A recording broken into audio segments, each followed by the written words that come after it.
दोनों लाइट जली, शायद आवाज पूरी शायद ही आ रही हो।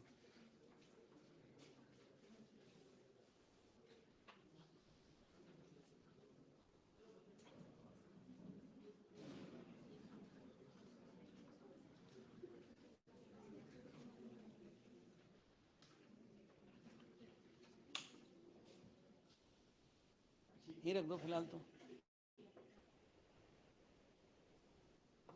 कैसे हैं भाई लोग? तुम में से कई लोगों की तो मैंने शक्ल नहीं देखी आज तक। ऑनलाइन रहे, ऑनलाइन ही निकल गए, मुझे कभी दिखाई नहीं दिए। चलिए खैर, बहरहाल ऐसा है अभी अच्छी चीज़ ढूंढने में थोड़ा समय लगता ही है। तो अभी आप लोगों को जहाँ तक मुझे लगता है, मैं बिल्कुल, देखो हर एक व्यक्ति अपने आप में एक अलग अलग आइडेंटिटी होता है। मैं अलग आइडेंटिटी हूँ, दूसरा अलग आइडेंटिटी है, लेकिन फिर भी बच्चा अपनी रिजेंबलेंस चाहता है कि भाई यार इस टाइप का अगर ऐसा है तो दूसरा टीचर भी एग्जैक्टली उसके आसपास का ही मिले। बहुत ही ज़्यादा अनुभवी हैं सर और काफ़ी लंबे समय से पढ़ा रहे हैं, तो मुझे उम्मीद है कि आप क्लास के बाद आप लोगों का जो सोच है पूर्ण रूप से बदल जाएगी और जो आप लोगों की जो दिक्कतें थी वो पूर्ण रूप से शांत हो जाएंगी। तो अभी आप लोगों की क्लास 2 घंटे चला करेगी, 6:10 से 8 बजे तक चला करेगी ऑल्टरनेट डेज में, जिसमें कि हम आप लोगों को कराने जा रहे हैं। अभी हीट यहाँ से शुरू करेंगे और इस वीक तो थोड़ा रेस्ट रहेगा। अगले वीक से शाम को 8 से 9 एक क्लास ऑनलाइन चला करेगी। आप में से जिसको यही कंटिन्यू करना होगा, जो आसपास के रहते होंगे, लड़कियां तो चली जाना, अच्छा लगेगा, 9 बजे तक हम ही बैठे हुए हैं। 8 से 9 चला करेगा एसएचएम, 12 लेक्चर एसएचएम के चलेंगे, 12 से 13 लेक्चर में एसएचएम और वी वाला सेक्शन आपका पूरा हम लोग करेंगे। बात समझ में आ गई आपको? मुझे उम्मीद है कि आप पूरा आनंद लेने वाले। चलिए आप सर का स्वागत कीजिए। सर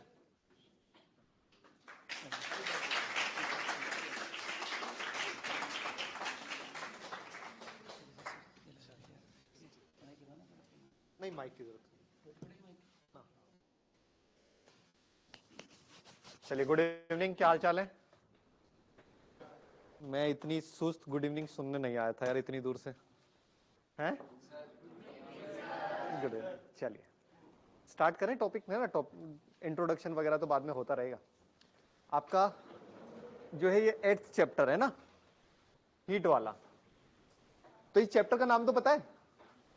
अरे चैप्टर का नाम तो पता है, थर्मोडायनेमिक्स। वैसे थर्मोडायनेमिक्स ये आपका फिजिक्स ऑफ हीट का एक पार्ट है ना। तो हीट चैप्टर एक्चुअली होता है। तो कोई मुझे बताएगा ये स्टार्ट कहां से होगा, जैसे हम लेक्चर प्लान वगैरह के बारे में बात करें? अरे बहुत अच्छी बात हो गई आज तो। चलिए, जैसे फिजिक्स ऑफ हीट में हमारे पास कितने पार्ट हैं? 5। फर्स्ट है आपका टेम्परेचर एंड थर्मोमेट्री, सेकंड है कैलोरीमेट्री, थर्ड है काइनेटिक थ्योरी ऑफ गैसेस। हो चुका है ये, तो फिजिक्स में पढ़ेंगे है ना, और पढ़ेंगे। फोर्थ क्या है आपका? थर्मोडायनेमिक्स। तो थर्मोडायनेमिक्स चैप्टर का पार्ट है बस, है ना। बाकी सारे लोग बोल देते हैं थर्मोडायनेमिक्स है। और फिर आपका क्या? Heat transfer, kinetic theory of gases, और ये सारा मिला के ये थोड़ा सा बड़ा पोर्शन है, बाकी सब छोटे हैं, कोई दिक्कत वाली बात नहीं है। स्टार्ट हम कहां से करेंगे? टेम्परेचर। क्या होता है टेम्परेचर? हाँ जी, डिग्री ऑफ,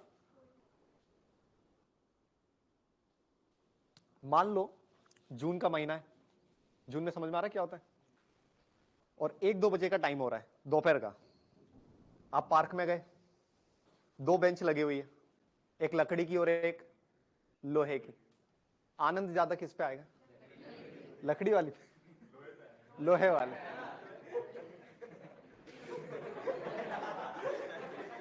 आनंद ज्यादा तो वही उसी का है, ये सब। कौन सी चेयर ज्यादा गर्म है?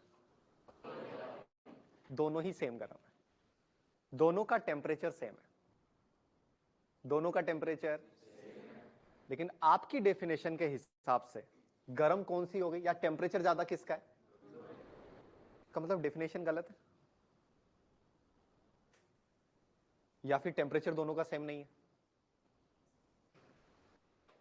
कौन सी चीज सही है? बोले हम और गलत हो ही नहीं सकते। डेफिनेशन मतलब बेंच ही गलत होगी या टेम्परेचर ही गलत होगा, है ना। दोनों का टेम्परेचर सेम है। अभी मैं बोलूं कि इस रूम में जितनी भी चीजें, सबका टेम्परेचर सेम है या नहीं है? सबका टेम्परेचर इसी टाइप पर रखी हुई। तो जाहिर सी बात है लोहे वाली बेंच और लकड़ी वाली बेंच बहुत टाइम से धूप के कांटेक्ट में है, तो दोनों का टेम्परेचर भी क्या होगा, सेम। अब बात करते हैं उसके अंदर की एनर्जी की। कोई चीज क्या करेगा कि एनर्जी जल्दी से ट्रांसफर कर देगा, और कोई चीज एनर्जी जो ट्रांसफर करेगा वो धीरे धीरे। अगर एकदम से एनर्जी मिल जाएगी तो आपको एनर्जी एकदम से ज्यादा मिलेगी, तो आपको लगेगा कि वो चीज क्या है, गर्म ज्यादा है, जबकि गर्म दोनों ही क्या है, से। ये जो गर्म लगना और ठंडा होने लगना, ये हीट ट्रांसफर का खेल है। किसका खेल है? तो गर्म होना अलग चीज है, गर्म और ठंडा होना अलग चीज है, और गर्म और ठंडा लगना अलग चीज। तो जो degree of hotness and coldness है वो बॉडी के लिए है, ना कि लगने के लिए। समझ में आई बात? तो सबसे पहले जो डेफिनेशन आपने पढ़ी degree of hotness and coldness, सही डेफिनेशन है, लेकिन किसके लिए है वो? ऑब्जेक्ट के लिए, ना कि जो हमें गर्म ज्यादा लगे। बोलो क्लियर है? यहां तक समझ में आया? ठीक। तो टेम्परेचर का मतलब क्या है? डिग्री ऑफ हॉटनेस एंड, लेकिन फील नहीं हो पाता। एक चीज हम देखेंगे, उससे क्या होगा, इसमें वो नहीं है, क्रोम नहीं है, फायरफॉक्स।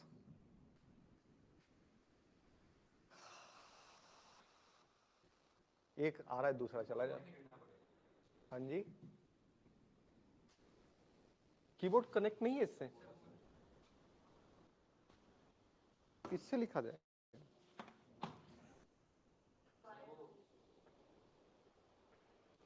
ओ हो, बड़ी टेक्नोलॉजी। कीबोर्ड एक बार देखना। अच्छा, ये वाला। इससे वो वर्चुअल कीबोर्ड इसमें नहीं कनेक्ट होता। नहीं, लेकिन जैसे इसमें एक तो क्रोम डाउनलोड कर लेना है ना।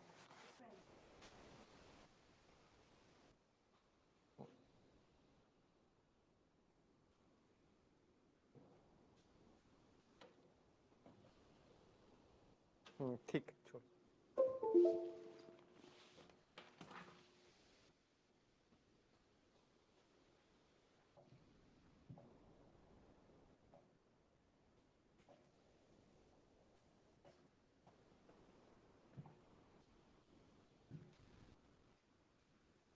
ये चीज देखेंगे ना, पूरा हीट चैप्टर आपका यहीं से खत्म हो जाएगा।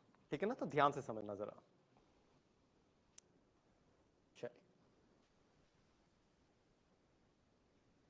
अब ध्यान से समझना, अगर ये चीज समझ में आ जाएगा, पूरा आपको समझ में आएगा कि टेम्परेचर होता क्या है, और यहां से आपको पूरी की पूरी फिजिक्स समझ में आ जाएगी। ठीक है? ध्यान से समझना जरा। ये ऑब्जेक्ट है, इसका कुछ टेम्परेचर है, इस ऑब्जेक्ट का टेम्परेचर इससे ज्यादा है, और इसका टेम्परेचर इससे भी ज्यादा। तो टेम्परेचर ज्यादा हो गया, तो टेम्परेचर को ही तो हम समझ रहे थे। तो टेम्परेचर ज्यादा का मतलब क्या हुआ?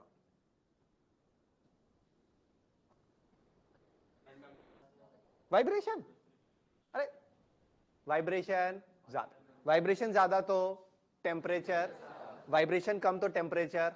अभी आएंगे हम, पूरी फिजिक्स की डेफिनेशन पर आ जाएंगे, आप टेंशन ना ले। तो टेम्परेचर का मतलब आज से हमारे लिए क्या होगा? वाइब्रेशन। हमारे लिए क्या होगा? तो वाइब्रेशन ज्यादा है तो मोर टेम्परेचर, और वाइब्रेशन कम है तो, यहां तक समझ में आए? चलिए, वाइब्रेशन हो रहा है इसमें ज्यादा, तो क्या मैं कहूं इसमें मोशन ज्यादा है? और क्या मैं कहूं मोशन ज्यादा है तो काइनेटिक एनर्जी ज्यादा है? यस और नॉट? पोटेंशियल एनर्जी किसकी वजह से होती है? हाइट की वजह से। पोजीशन, आपकी इंटरेक्शन, किसकी वजह से? इंटरेक्शन। इंटरेक्शन अगर ज्यादा होगा तो आपका पोटेंशियल एनर्जी क्या होगी, ज्यादा या कम, उस हिसाब से बात करेंगे। ठीक है? तो पोटेंशियल एनर्जी किसकी वजह से होती है? अच्छा, एक बात बताएं, इसको छोड़े, स्कूल में चला थोड़ा बहुत ये चैप्टर? नहीं चला। किसके स्कूल में चला? हाँ तो बोल रहे थे कोई अभी। कहां तक हुआ है? कोर्स ही खत्म हो गया, टेम्परेचर ही पता नहीं चला। समझ आ? एक चीज और बता दूं मैं आपको, फिजिक्स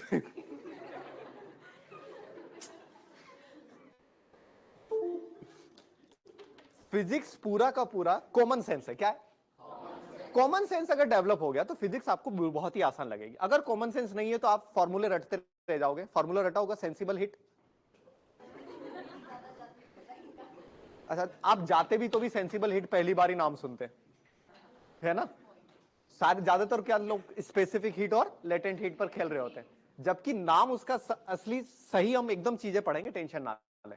सेंसिबल हीट होता है, क्या होता है, तो उन सारी चीजों पर भी हम चर्चा करेंगे, लेकिन उन सब के लिए भी आपका यही डायग्राम जरूरी है। बोलो यहां तक समझ। तो टेम्परेचर का मतलब क्या हुआ भाई, फिजिक्स की डेफिनेशन में बात करेंगे तो काइनेटिक एनर्जी, यस और नॉट। अच्छा, ये कम वाइब्रेट हो रहा है, ये ज्यादा वाइब्रेट हो रहा है, लेट अस सपोज, तो हम एवरेज काइनेटिक एनर्जी ले लें, समझ में आए। तो टेम्परेचर का मतलब क्या होगा, अभी जो ये कॉफी है इसमें के जो जितने भी मॉलिक्यूल है उनकी एवरेज काइनेटिक एनर्जी क्या है। आज के बाद हम कहेंगे टेम्परेचर ज्यादा नहीं है, क्या कहेंगे, एवरेज काइनेटिक एनर्जी, क्या बोलेंगे। कॉफी अब यहां से यहां आ गई, तो क्या काइनेटिक एनर्जी आई, तो क्या टेम्परेचर ज्यादा हो गया, क्यों, अभी तो हम बोल रहे थे। बोले सर करना क्या चाह रहे हो आप, या तो पढ़ा लो। हम मॉलिक्यूल के की काइनेटिक एनर्जी के बारे में बात करें, किसके बारे में, इसका मतलब अंदर की बात करें, किसकी बात करें, तो इसको हम कहते हैं माइक्रोस्कोपी, क्या कहते हैं, और बाहर से जो अभी हमने देखा वो था मैक्रोस्कोपिक, क्या था, तो माइक्रोस्कोपिक समझ में आया। चलिए, तो टेम्परेचर का मतलब क्या होगा, एवरेज इंटरनल काइनेटिक एनर्जी, क्या कहेंगे, आया सर, डेफिनेशन क्लियर समझ में आ रही है। अभी हम असली सही वाली भी लिखेंगे और जो एनसीईआरटी में लिखा वो भी हम लिख लेंगे, कोई टेंशन वाली बात। तो टेम्परेचर का खेल समझ में आया। चल, इसके बाद आप थोड़ा, इससे हम 3 चीजें समझने की कोशिश करेंगे, ठीक है। चल, अब एक बात कर लेते हैं, विलियम थॉमसन, कौन है विलियम थॉमसन, पूरा टॉपिक पढ़ लिया हम लोगों ने, मतलब स्कूल में तो हो ही गया है, पर्सनली नहीं लेना है, कोर्स ही हो गया तो पर्सनली नहीं लेना है, ठीक है ना, और सबके भी हो गया लेकिन बोल नहीं रहे हैं।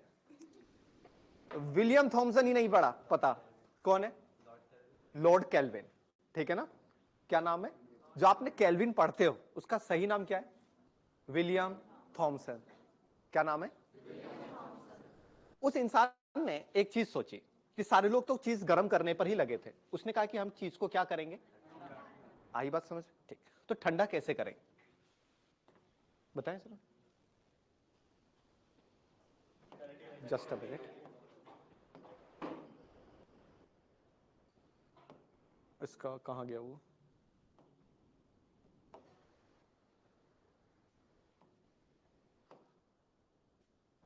हाँ जी, हमको क्या करना है, ठंडा करना है। तो क्या करते हैं, एक काम करते हैं, इसकी अगर मैं एनर्जी, अगर मैं इसकी एनर्जी क्या कर दूं, निकालूं, अगर मैं इसकी एनर्जी निकालूंगा तो क्या होगा, हम लेमन लैंग्वेज में बात, लेमन लैंग्वेज मतलब देसी लैंग्वेज में बात करेंगे, वाइब्रेशन क्या हो जाएंगे, पक्की बात है, और वाइब्रेशन कम तो टेम्परेचर कम, बोलो समझ में आया। अगर और एनर्जी निकालेंगे तो और वाइब्रेशन कम और टेम्परेचर कम। अगर मैं सारी एनर्जी निकालूं, वो इंसान किस पे काम कर रहा था, ठंडा करने में, और वो चीज कर रहा था इनफानाइट ठंडा करना, क्या करना, हम किसी चीज को गर्म इनफानाइट कर सकते हैं, और वो चाह रहा था क्या, अगर वो, अब ध्यान से समझना जरा, ये सारी चीजें थ्योरी में ही उसने कर दी थी सारी, कुछ करने की जरूरत ही नहीं पड़ी। अगर सारी एनर्जी निकाल दूं तो क्या होगा, सारी एनर्जी निकाल दूं तो वाइब्रेशन जीरो, वाइब्रेशन और कोई टेम्परेचर, उसने उस टेम्परेचर को क्या बोला, जीरो केल्विन, क्या बोला, एब्सोल्यूट जीरो या जीरो केल्विन, बोलो क्लियर है, आई बात समझ। जीरो केल्विन होता क्या है, एब्सोल्यूट, अरे नाम नहीं पूछ रहे, जीरो केल्विन बोले एब्सोल्यूट केल्विन, जीरो केल्विन का मतलब क्या हुआ, जब पार्टिकल या बॉडी के अंदर जो एवरेज काइनेटिक एनर्जी है वो क्या हो जाए, या फिर वाइब्रेशन क्या हो जाए। अब मैं इसमें से और एनर्जी निकाल सकता हूं, पक्की बात है, बोतल में पानी है, हमने सारा पानी निकाल लिया, और पानी निकाल सकते हैं क्या, तो क्या टेम्परेचर इससे भी कम जा सकता है, समझ में आ रही है बात। तो इसने ये सारी चीजें बोली कि केल्विन स्केल कभी भी नेगेटिव क्यों नहीं जा सकता, आज रीजन पता चला, यस और नॉट। फिर इस इंसान को नोबेल प्राइज मिला, क्या मिला, ये इंसान यूनिवर्सिटी ऑफ ग्लासगो में पढ़ाता था, किस में पढ़ाता था, नाम सुना ग्लासगो वगैरह, हमने देखा 2-3 मतलब साल भर पहले या 6 महीने 7 महीने पहले मोदी जी गए थे यूनिवर्सिटी ऑफ ग्लासगो। उस यूनिवर्सिटी ऑफ ग्लासगो में एक रिवर आता, उसका नाम है कैल्विन रिवर। कौन सी रिवर? उस कैल्विन रिवर के नाम पे उनका नाम क्या पड़ा? कैल्विन। और उनका नाम पड़ा लॉर्ड कैल्विन। लॉर्ड क्यों? समझ में आया? टेम्परेचर के बारे में कितनी अच्छी बात करी। यस और नो?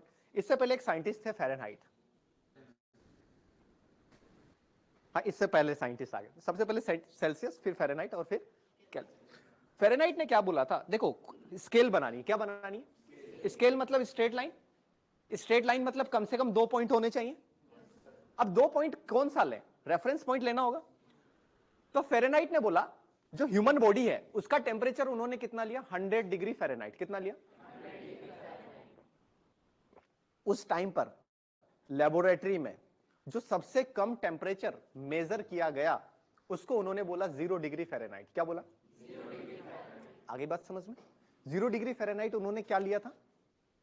जो उस टाइम पर लेबोरेटरी में सबसे कम टेम्परेचर था उसको क्या लिया? और ह्यूमन बॉडी को फिर 100 पार्ट कर लिए, स्केल बन गई। क्लियर? कुछ समय के बाद कौन आए? अब बताओ, केल्विन जब आया तो उस टाइम पर जो उन्होंने 0 डिग्री फ़ारेनहाइट बोला था, अब हम क्या उससे भी कम टेम्परेचर मेजर कर सकते थे? अरे जब फ़ारेनहाइट मान लो कि 50 साल 60 साल पहले की बात है, तो कुछ तो डेवलपमेंट होता है, तो हम उससे भी कम टेम्परेचर मेजर कर पाए। उन्होंने 0 डिग्री फ़ारेनहाइट किसको लिया था? उस टाइम पर जो सबसे कम टेम्परेचर मेजर किया जा सके। समझ में? तो 40-50 साल के बाद तो और भी कम टेम्परेचर मेजर किया गया होगा, तो उनकी स्केल किस में आ गई? केल्विन ने क्या बोला? मेरी स्केल नेगेटिव में। कुछ लोग आए इसको समझाने, बोले आपके जैसा भी एक इंसान था, उसने भी यही बोला था, लेकिन कुछ साल के बाद उसकी स्केल भी किस में आ गई? उसने बोला आप और आपकी 7 पुश्तें अगर मेरी स्केल नेगेटिव में ला दे तो आप जो बोले वो करने को तैयार हो, या फिर आप मतलब ला ही नहीं सकते। अगर आप ला दो तो मैं आपको 10 to the power 3 into 10 to the power 8 dollar, million dollar, billion dollar, है ना, ऐसी कुछ चीज बोली। आ सकती है क्या negative scale? Question competitive exam में बहुत आता है कि कौन सी स्केल नेगेटिव नहीं हो सकती। क्यों नहीं हो सकती? रीजन पता चला, टेम्परेचर पता चला। टेम्परेचर पता चला क्या होता है टेम्परेचर? समझ में आ रहा है? फिजिक्स कॉमन सेंस है। क्या है? अब तीसरी बात, इस ग्राफ से हमको 3 चीजें पढ़नी थी। एक हम पढ़ चुके टेम्परेचर, एक केल्विन के बारे में पढ़ा। अच्छा, एक चीज और देख लेंगे, केल्विन को अब ऐसा यूनिट टेम्परेचर की क्या होगी, क्यों होगी, ये समझ में आया? अभी तक पढ़ते आ रहे हैं, टेम्परेचर ऐसा यूनिट, बोले केल्विन क्यों होगी, समझ में आया? भाई साहब ने थ्योरी में ही कितनी अच्छी बात कह दी, आज तक ये चीज अचीव नहीं हो पाई। सारी चीज हम एनर्जी निकाल नहीं सकते, बोलो समझ में आया? लेकिन उसने उस टाइम पर बोल दिया था। क्लियर है? अब तीसरी चीज की बात करते, किसमें हीट ज्यादा है? फर्स्ट सेकंड थर्ड की बात करते हो तो सेकंड और थर्ड को कंपेयर करें। सेकंड में हीट ज्यादा या थर्ड में हीट ज्यादा है? थर्ड में हीट, किसी में हीट ज्यादा नहीं है। बोले सर आप पढ़ा, छोड़ ही दो सर, आप क्या ही कर रहे हो। हीट किसे कहते हैं ये डेफिनेशन ही गलत है। पहली चीज तो आपके दिमाग में टेम्परेचर और हीट लगभग सेम है, इसलिए आपने बोला कि इसमें हीट ज्यादा है। अब हीट होता क्या उसको ध्यान से समझ। इन दोनों को अगर मैं कांटेक्ट में लाऊं, इन दोनों को अगर मैं, तो क्या होगा? अरे हीट टेक्निकल, आपको हीट ही नहीं पता, अभी हीट ट्रांसफर पे आ रहे हो अभी आप, है? इसकी एनर्जी इसमें जाएगी। क्या मैं कह सकता हूं इसके पास एवरेज काइनेटिक एनर्जी या एवरेज इंटरनल एनर्जी ज्यादा है? इसकी एवरेज इंटरनल एनर्जी, तो एनर्जी क्या होगी? एनर्जी क्या होगी? कब होगी?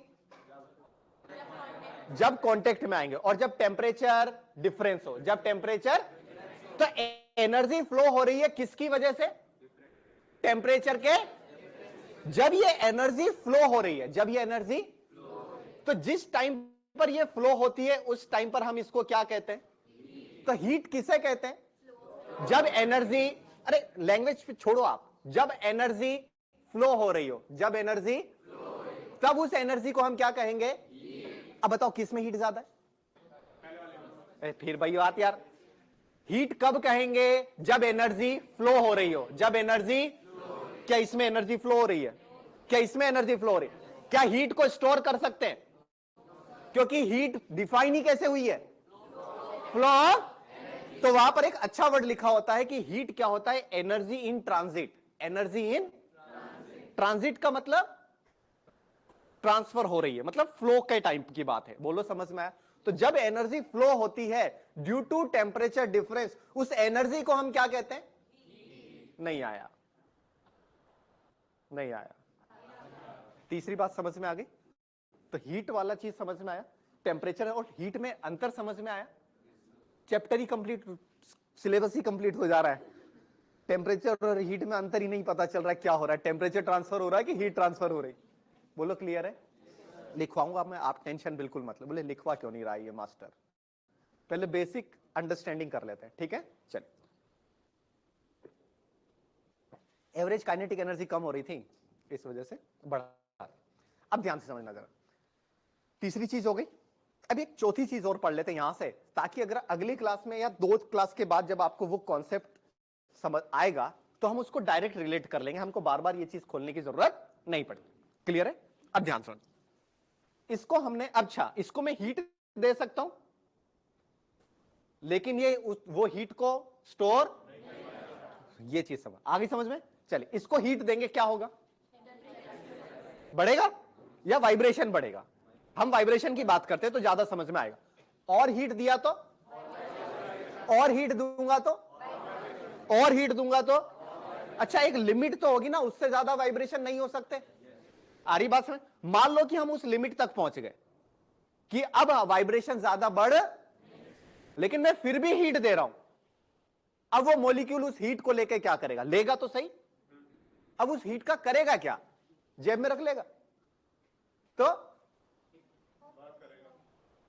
वर्क, क्या वर्क करेगा? वही तो कह रहे हैं, कुछ तो करेगा। बॉन्ड टूटेंगे, क्या होगा? समझ में आई बात? कब टूटेंगे बॉन्ड? अच्छा, जब बॉन्ड टूटेंगे तो वाइब्रेशन चेंज होगा क्या? वाइब्रेशन चेंज, और वाइब्रेशन चेंज नहीं हो रहा है तो क्या हो रहा है? क्या होता है? होगा टेम्परेचर चेंज। आ रही बात समझ? और जब बॉन्ड टूटेगा तो क्या होगा? बॉन्ड टूटेगा तो क्या स्टेट चेंज होगी? बॉन्ड टूटेगा तो क्या मैं कह सकता हूं कि जब स्टेट चेंज होगी तब टेम्परेचर चेंज, और जब टेम्परेचर चेंज होगा तब स्टेट चेंज? समझ में आया? क्लियर? पूरा हीट खत्म हो जाता है, लेकिन ये समझ में नहीं आता है, इंसान रट लेता है। लेटेंट हीट का डेफिनेशन लिखते हैं एट कांस्टेंट टेम्परेचर, लेकिन क्यों? तो बोले बस ऐसा ही है। समझ में आया क्यों ऐसा है? क्लियर है? तो अब ध्यान से समझना, अब हमने इसको हीट दी, मैंने बोला कि किसी ऑब्जेक्ट को मैंने हीट दिया, तो क्या काम कर सकता है वो हीट, या वो एनर्जी क्या काम कर सकती है? दो काम कर सकती है, या तो वाइब्रेशन को चेंज करेगी या बॉन्ड में चेंज करेगी, या तो या। आ रही बात समझ में? चल, अब अगर हमें पता ही नहीं है, अगर अभी मैं आपसे पूछता कि मान लो कि अगर हम किसी को हीट देंगे तो क्या करेंगे, आप क्या बोलोगे? टेम्परेचर बढ़ेगा। लेकिन ये आधी अधूरी बात थी। अब आपके दिमाग में पूरी चीज आ गई कि हीट कितने काम, एनर्जी कितने काम कर सकती है? 2 काम। क्या क्या कर सकती है? वाइब्रेशन में चेंज और बॉन्ड में चेंज, कुछ भी कर। अब हमने इसका नाम रख दिया, मान लो कि हीट ए है जो वाइब्रेशन में चेंज करेगी, और हीट बी बॉन्ड में चेंज करेगी। अब मैं बोलूंगा कि किसी ऑब्जेक्ट को मैंने हीट बी दिया, तो बोलूंगा मैंने किसी ऑब्जेक्ट को हीट ए दिया, तो हीट कौन सी? ए या बी? ए या बी? ए है ना? चल, अब मैं बोलूं कि मान लो कि इसका टेम्परेचर चेंज करना है, या टेम्परेचर चेंज हुआ, तो कौन सी हीट? ए। अगर मैं कहूंगा कि स्टेट चेंज हुई तो, और इन्हीं दोनों का नाम रख दिया, एक का नाम रखा सेंसिबल हीट और एक का नाम लेटेंट हीट। नहीं आया समझ में? पक्की बात? बोलिए, स्पेसिफिक हीट क्यों नहीं पढ़ा रहा है? सेंसिबल क्यों बोल रहा है? अभी आएंगे, उस पे भी आएंगे ना, वो हमारा 2-3 क्लास के बाद आएगा। लेकिन सेंसिबल हीट और लेटेंट हीट में अंतर समझ में आया? और जब फेज चेंज होगा तब टेम्परेचर चेंज? पक्का? जब फेज चेंज होगा तो टेम्परेचर चेंज? ये तो समझ में आया? तो लेटेंट हीट की हम डेफिनेशन लिखेंगे, उसमें हम क्या लिखेंगे कि वो एनर्जी जो स्टेट चेंज करने के लिए होती है, लेकिन एट कांस्टेंट टेम्परेचर। तो वहां पर कांस्टेंट टेम्परेचर देख के दिमाग गर्म मत कर लेना। क्लियर है? आपको एक प्रैक्टिकल एग्जांपल बताता हूं।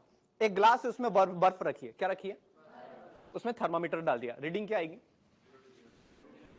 0 डिग्री सेल्सियस। अब मान लो कि थोड़ी देर के बाद जब पूरा बर्फ क्या हो गया, पूरा बर्फ नहीं, लगभग 99.99% बर्फ क्या हो गया, पानी बन गया, एक इतना सा बर्फ बचा हुआ है, थर्मामीटर क्या रीड करेगा।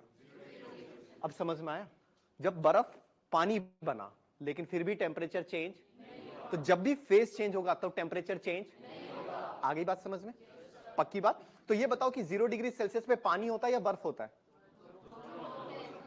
100 डिग्री सेल्सियस पे स्टीम होता है या पानी होगा, आ गई बात समझ में, पक्की बात है, क्लियर है। चल, बॉन्ड टूटेंगे तो पार्टिकल कहां कहां जाएंगे, दूर दूर जाएंगे, तो सॉलिड से क्या बनेगा और लिक्विड से क्या बनेगा। अब मान लो कि गैस के बारे में बात करते हैं, दो मॉलिक्यूल के बीच में इंटरेक्शन कम या ज्यादा, कम या बहुत कम, आइडियल गैस के लिए 0, आइडियल गैस के लिए इंटरेक्शन कितना, और अभी हमने इंटरेक्शन के लिए एक एनर्जी की बात करी, किसकी बात करी, पोटेंशियल, किसकी बात करी, तो आइडियल गैस में पोटेंशियल एनर्जी कितनी होगी, जब इंटरेक्शन ही नहीं है तो पोटेंशियल एनर्जी क्या होगी, तो जो भी हम एनर्जी देंगे वो उसमें सिर्फ एक ही काम करेगी, वो है क्या, काइनेटिक, काइनेटिक एनर्जी चेंज करेगी, यस और नॉट। तो गैसों के लिए हम कौन सी एनर्जी पढ़ेंगे, काइनेटिक या पोटेंशियल, तो एक टॉप पार्ट का नाम भी है काइनेटिक थ्योरी ऑफ गैसेस। क्यों काइनेटिक थ्योरी आई, पोटेंशियल थ्योरी क्यों नहीं आई, आया समझ में, काइनेटिक क्यों नाम आया, क्लियर। तो काइनेटिक थ्योरी ऑफ गैसेस में हम किसकी बात करेंगे, आइडियल गैसेस की बात करेंगे जिनमें इंटरेक्शन 0, इंटरेक्शन, तो जो भी उसकी इंटरनल एनर्जी है वो सारी की सारी काइनेटिक एनर्जी है। अभी इसके पास जो भी इंटरनल एनर्जी है काइनेटिक और पोटेंशियल दोनों है, लेकिन गैस के बारे में बात करेंगे तो कहां ध्यान है, मोबाइल चला रहा है तो क्लियर है, क्या नाम है, नाम निशांत, ईशान, क्लियर है, या अभी तक समझ में आया कुछ, थोड़ा थोड़ा पूरा ना, थोड़ा थोड़ा का मैं आंसर नहीं चाहूंगा, एक चीज 2-3 चीजें और मैं क्लियर कर दूं, जहां पे भी आपको समझ में नहीं आया कि सर ये आपने डॉट क्यों लगाया, ये कोमा क्यों लगाया, वो भी आप मुझसे पूछ सकते हैं, आप 2 बार पूछोगे मैं 4 बार बताऊंगा, क्लियर है। डाउट क्लास के बाहर तो जाएगा ही नहीं, जो भी चीजें होंगी वो यहीं पर, क्लियर है यार। और वैसे भी मैं हर चीज को मैं 2-3 बार बताऊंगा तो डाउट आने के चांसेस कम ही होंगे, लेकिन फिर भी आएगा तो भी पूछ लेना है। आप ये मत सोचना कि इतना सिली सा डाउट है बाद में ही पूछ लेंगे, नहीं, हो सकता है आपका भी डाउट हो और किसी और का भी डाउट, तो आप बताओगे, आप पूछोगे तब मैं कुछ और बताऊंगा, तो बताने पे इंटरेक्शन होने पर चीजें ज्यादा डिलीवर होंगी तो आपको चीजें और ज्यादा समझ में आए। तो हीट समझ में आया, टेम्परेचर समझ में आया, 0 केल्विन समझ में आया, लॉर्ड केल्विन समझ में आया, विलियम थॉमसन समझ में आया, सेंसिबल हीट समझ में आई, लेटेंट हीट समझ में आई, कुछ पढ़ाई नहीं अभी। लेटेंट हीट और सेंसिबल हीट का फार्मूला सारी चीज हम यहीं से डिराइव करेंगे, ठीक है ना, लेकिन चीजें समझ में आनी चाहिए कि सेंसिबल हीट है क्या और लेटेंट हीट है क्या, क्लियर है। तो कॉमन सेंस अगर आपका डेवलप हो गया उसके बाद तो फिजिक्स बहुत ही ज्यादा आसान है, क्लियर है। और आई थिंक बड़ा टॉपिक है, पूरा का पूरा हीट है ना, लगभग 12-15 क्लास तो लगती है बोर्ड लेवल पर, और फिर अगर नीट IIT लेवल पर पढ़ाए 24-25 क्लासेस लगती है, लेकिन फिर भी समझ में आया आपको, टेम्परेचर में डिफरेंस, हीट में डिफरेंस, सारी चीजें। तो हमारा जो फर्स्ट टॉपिक था, चलिए पार्ट 1 में टेम्परेचर है, थर्मोमेट्री, इसमें भी सबसे पहला हमारा क्या है, टॉपिक 1 क्या है, टेम्परेचर है, 0। चलिए सॉरी, टेम्परेचर, इसने कैसे खोला हुआ है यार, टेम्परेचर क्या है, temperature is degree of hotness और कोल्डनेस, एंड इट, बुक की लैंग्वेज लिखना जरूरी, and it is measure of average, यहां इंटरनल लिखवाऊंगा मैं, average internal kinetic energy of molecule in a temperature is a and intensive property of system. Intensive property का मतलब क्या है, मतलब नहीं वो सब ठीक है, जैसे हम क्या करेंगे ध्यान में, एक ग्लास लिया 250 ml पानी था, उसका टेम्परेचर था 20 डिग्री सेल्सियस, कितना, हमने एक बड़े बर्तन में खाली कर दिया, फिर एक और ग्लास लिया जिसमें 250 ml क्या था, पानी, और टेम्परेचर कितना था 20 डिग्री सेल्सियस मिलाया, तो क्या उसका टेम्परेचर 40 डिग्री सेल्सियस हो जाएगा? क्यों? 20 degree Celsius plus 20 degree Celsius तो 40 होना चाहिए, ऐड नहीं। तो ये क्या होता है? Intensive property. क्या होता है? लेकिन इसका वॉल्यूम कितना हो गया? 500 ml।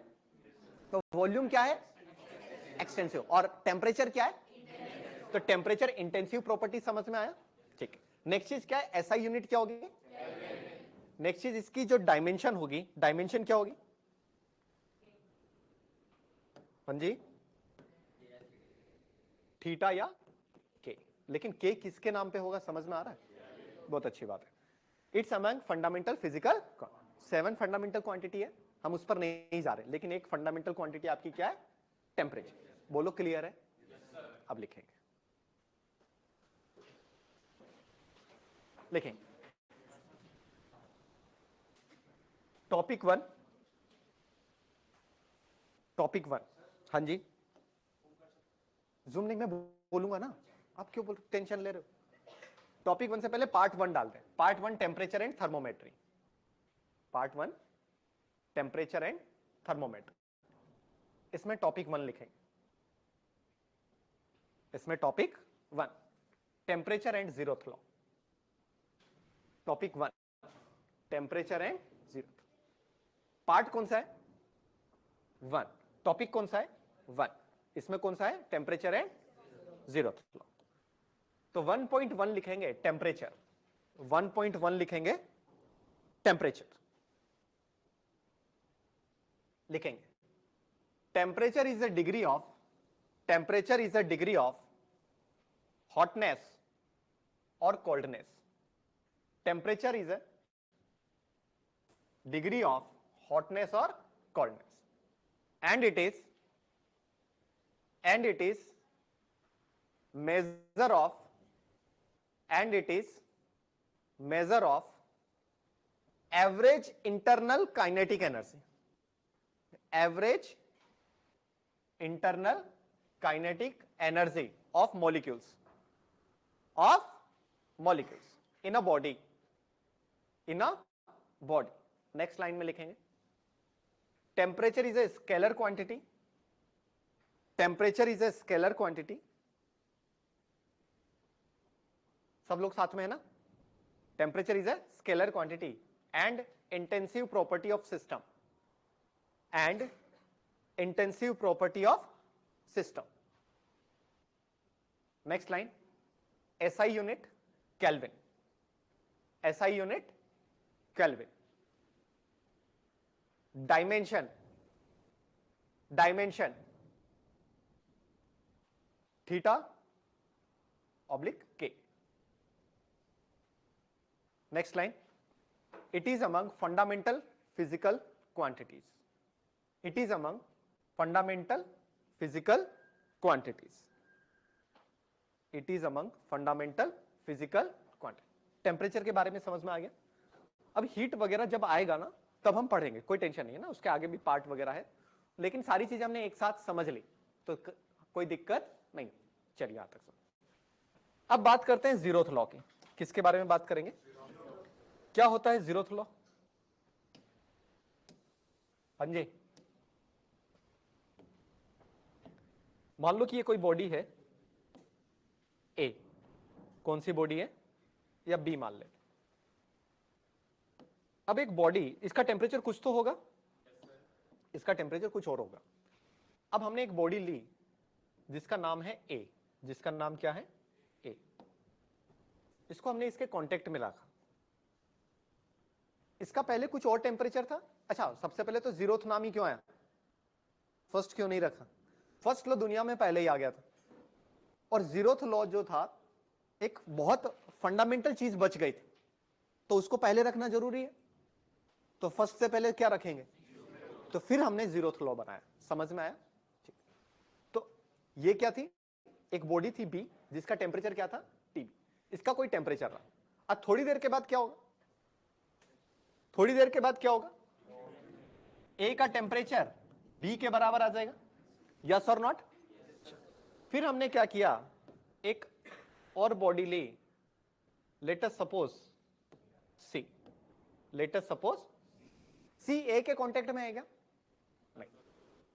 थोड़ी देर के बाद बी का टेम्परेचर सी के बराबर आ जाएगा और ए का टेम्परेचर बी के बराबर आएगा। तो थोड़ी देर के बाद जब हम देखेंगे तो ए का टेम्परेचर, यही जीरोथ लॉ है। बोलो क्लियर है? तो जीरोथ लॉ का मतलब क्या हुआ, इसका यूज कहां करेंगे उसको भी मैं अभी बताता हूं आपको। कोई भी चीज अगर डायरेक्ट कांटेक्ट में ना आए और हमें उसको मेजर करना है तो एक थर्ड बॉडी रख लेंगे और उन दोनों को कांटेक्ट में नहीं आना। महाभारत देखिए, ये धृतराष्ट्र है, ये संजय, ये संजय, ये धृतराष्ट्र, ये संजय और ये कौरव। समझ? धृतराष्ट्र कौरव को डायरेक्ट वाया संजय होना जाना पड़ रहा था। समझ आ रही बात? और चीजें सारी चीजों से समझ में आ रही थी। तो यही चीज वो किस पे बेस्ड है? Zeroth law, Mahabharata law. Zeroth law समझ में आया? एक बेसिक अच्छी चीज बताता हूं मैं आपको, थर्मामीटर। ठीक है, आप कांटेक्ट में आते हो ग्लास के और ग्लास कांटेक्ट में आता है किसके? मरकरी। तो आपका टेम्परेचर और मरकरी का टेम्परेचर क्या हो जाता है? सेम। समझ में आया? लेकिन डायरेक्ट कांटेक्ट में आए क्या? बोले हम तो ऐसा नहीं करना चाह रहे, हम तो डायरेक्ट मरकरी से ही मेजर करेंगे। मुंह में रखी थोड़ी सी मरकरी, वो दिन जिंदगी का आए, बस समझ में? तो हम ऐसा नहीं कर सकते। तो बीच में हमको कोई ना कोई संजय तो चाहिए जो चीजें बराबर करके हमें दे। बोलो समझ में आया? तो क्या मैं कह सकता हूं कि थर्मामीटर किस प्रिंसिपल पर बेस्ड है? आया समझ में? तो जीरोथ लॉ पढ़ना क्यों जरूरी था? और जीरोथ लॉ किसको डिफाइन करता है? टेम्परेचर। किसको डिफाइन कर रहा है? तो टेम्परेचर को डिफाइन कौन सा लॉ करता है? आइए ध्यान समझना। जीरोथ लॉ ऑफ थर्मोडायनामिक्स 1.2 है। If A is thermal in thermal equilibrium and with B and B is in thermal equilibrium with C separately समझ में आ रहा? ठीक है। Then A and C will also be in thermal equilibrium। और ये diagram जो अभी हमने बनाया और ये चीज, बोलो यहां तक समझ में आया? जो थोड़ी देर पहले या अभी मैंने आपको जो समझाया, अरे भाई साहब, एक तो इसको मैंने उस पर लगवाना था, पाम वाला कोई, ठीक, यहां तक सही। अब ध्यान समझना, इन्वेंशन ऑफ थर्मोमीटर हमारा नेक्स्ट टॉपिक है, या ध्यान से समझना। ये बॉडी है, ये बी क्या है? थर्मोमीटर, और सी क्या है? मर्करी। बोलो क्लियर है? तो ये जीरोथ लॉ पे बेस्ड है। तो यहां पर हमने लिखा A and B are in contact, तो टी ए बराबर TB, B and C are in contact, तो टीबी बराबर, तो from zeroth law, T A बराबर टीसी। बोलो इन्वेंशन समझ में आया थर्मोमीटर का? चल लिख लेंगे जरा, हेडिंग डालेंगे 1.2 zeroth law of thermodynamics. Zeroth law of thermodynamics लिखेंगे। if A is in thermal equilibrium, if A is in thermal equilibrium with B and B is in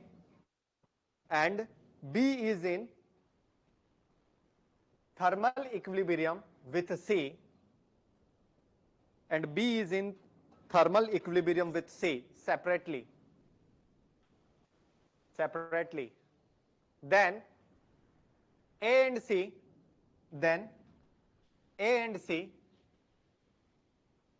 will also be in thermal equilibrium, then A and C will also be in thermal equilibrium। Diagram बना लेंगे, ये B ए सी, ध्यान रखना ए और सी contact में नहीं आने चाहिए।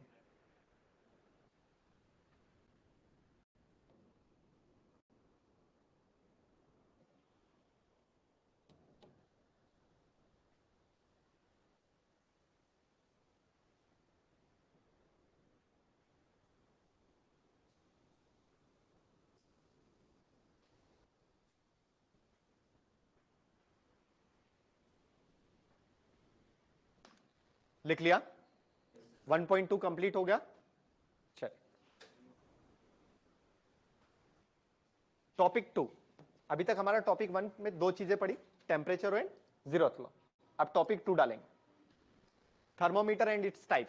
थोड़ा सा छोटा सा ही है, ज्यादा टेंशन ना ले। Thermometer and its type. अरे हेडिंग डाल लो, थर्मोमीटर एंड इट्स टाइप। इसमें सब हेडिंग आपकी डलेगी, invention of thermometer, invention of thermometer.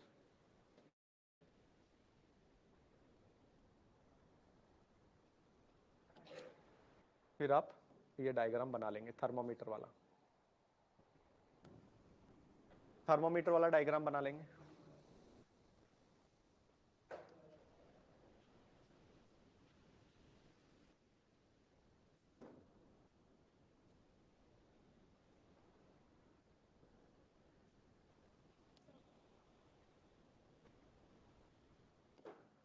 Invention of thermometer diagram बना लेंगे और वो लिख लेंगे, and B are in contact, T A equal to T B, B and C are in contact, T B equal to T C. From zeroth law T A equal to T C. Done है?